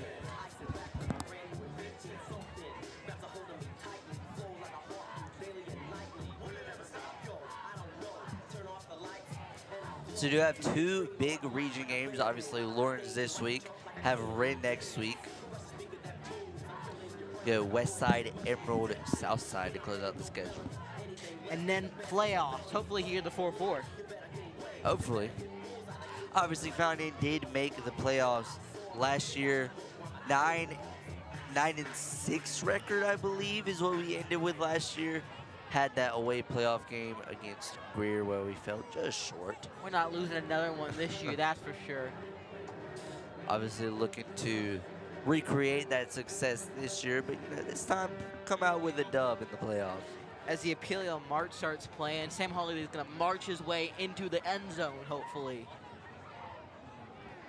Watch this, ready? Oh, it's a handoff to Bojack. And Bojack goes. Bojack's good for a first down. Yeah, maybe Bojack will march his way into the end zone instead. Hey, someone's going to march their way into the end zone. As it's going to be 1st and goal. Whistles are being blown over there on the sideline. I don't know if Lauren's going to even attempt the timeout situation here, because you could just kneel it twice here. Yeah. Either kneel it once here and run it in for maybe 6 more to say, oh, we beat them by a lot more than that. Yeah. But yeah, Fountain Inn will start their region play 1-0. Great win by the Fountain Inn Fury. Touchdown from Colby Flood, from Ben Rui, from Sam Holliday. His overall great game. From Aiden Burton. Yes, Aiden, not Bojack Johnson. Although Bojack has had a very efficient game so far. While not reaching the end zone, he has proved to be a very big factor. As Lawrence came into this game struggling to defend the run, and it proves to be once again a liability for them. 20 seconds left. And that will be the end of the game. Your Fountain Inn Fury, 26-7. 13 seconds left on the clock. They're coming off the field. They're lining up, ready to say good game. This is a good win for Fountain. I think, you know, obviously coming out of the bye week, you want to get that dub. And I think this is definitely a statement win to move to 1-0 in region play and move to 4-2 on the season. Ladies and gentlemen, this has been another edition of Fury Live. We will be back next week for Fury Volleyball versus the Emerald Vikings in their senior night. We will see you there. This has been Lucas Clark and Camden Mason signing off.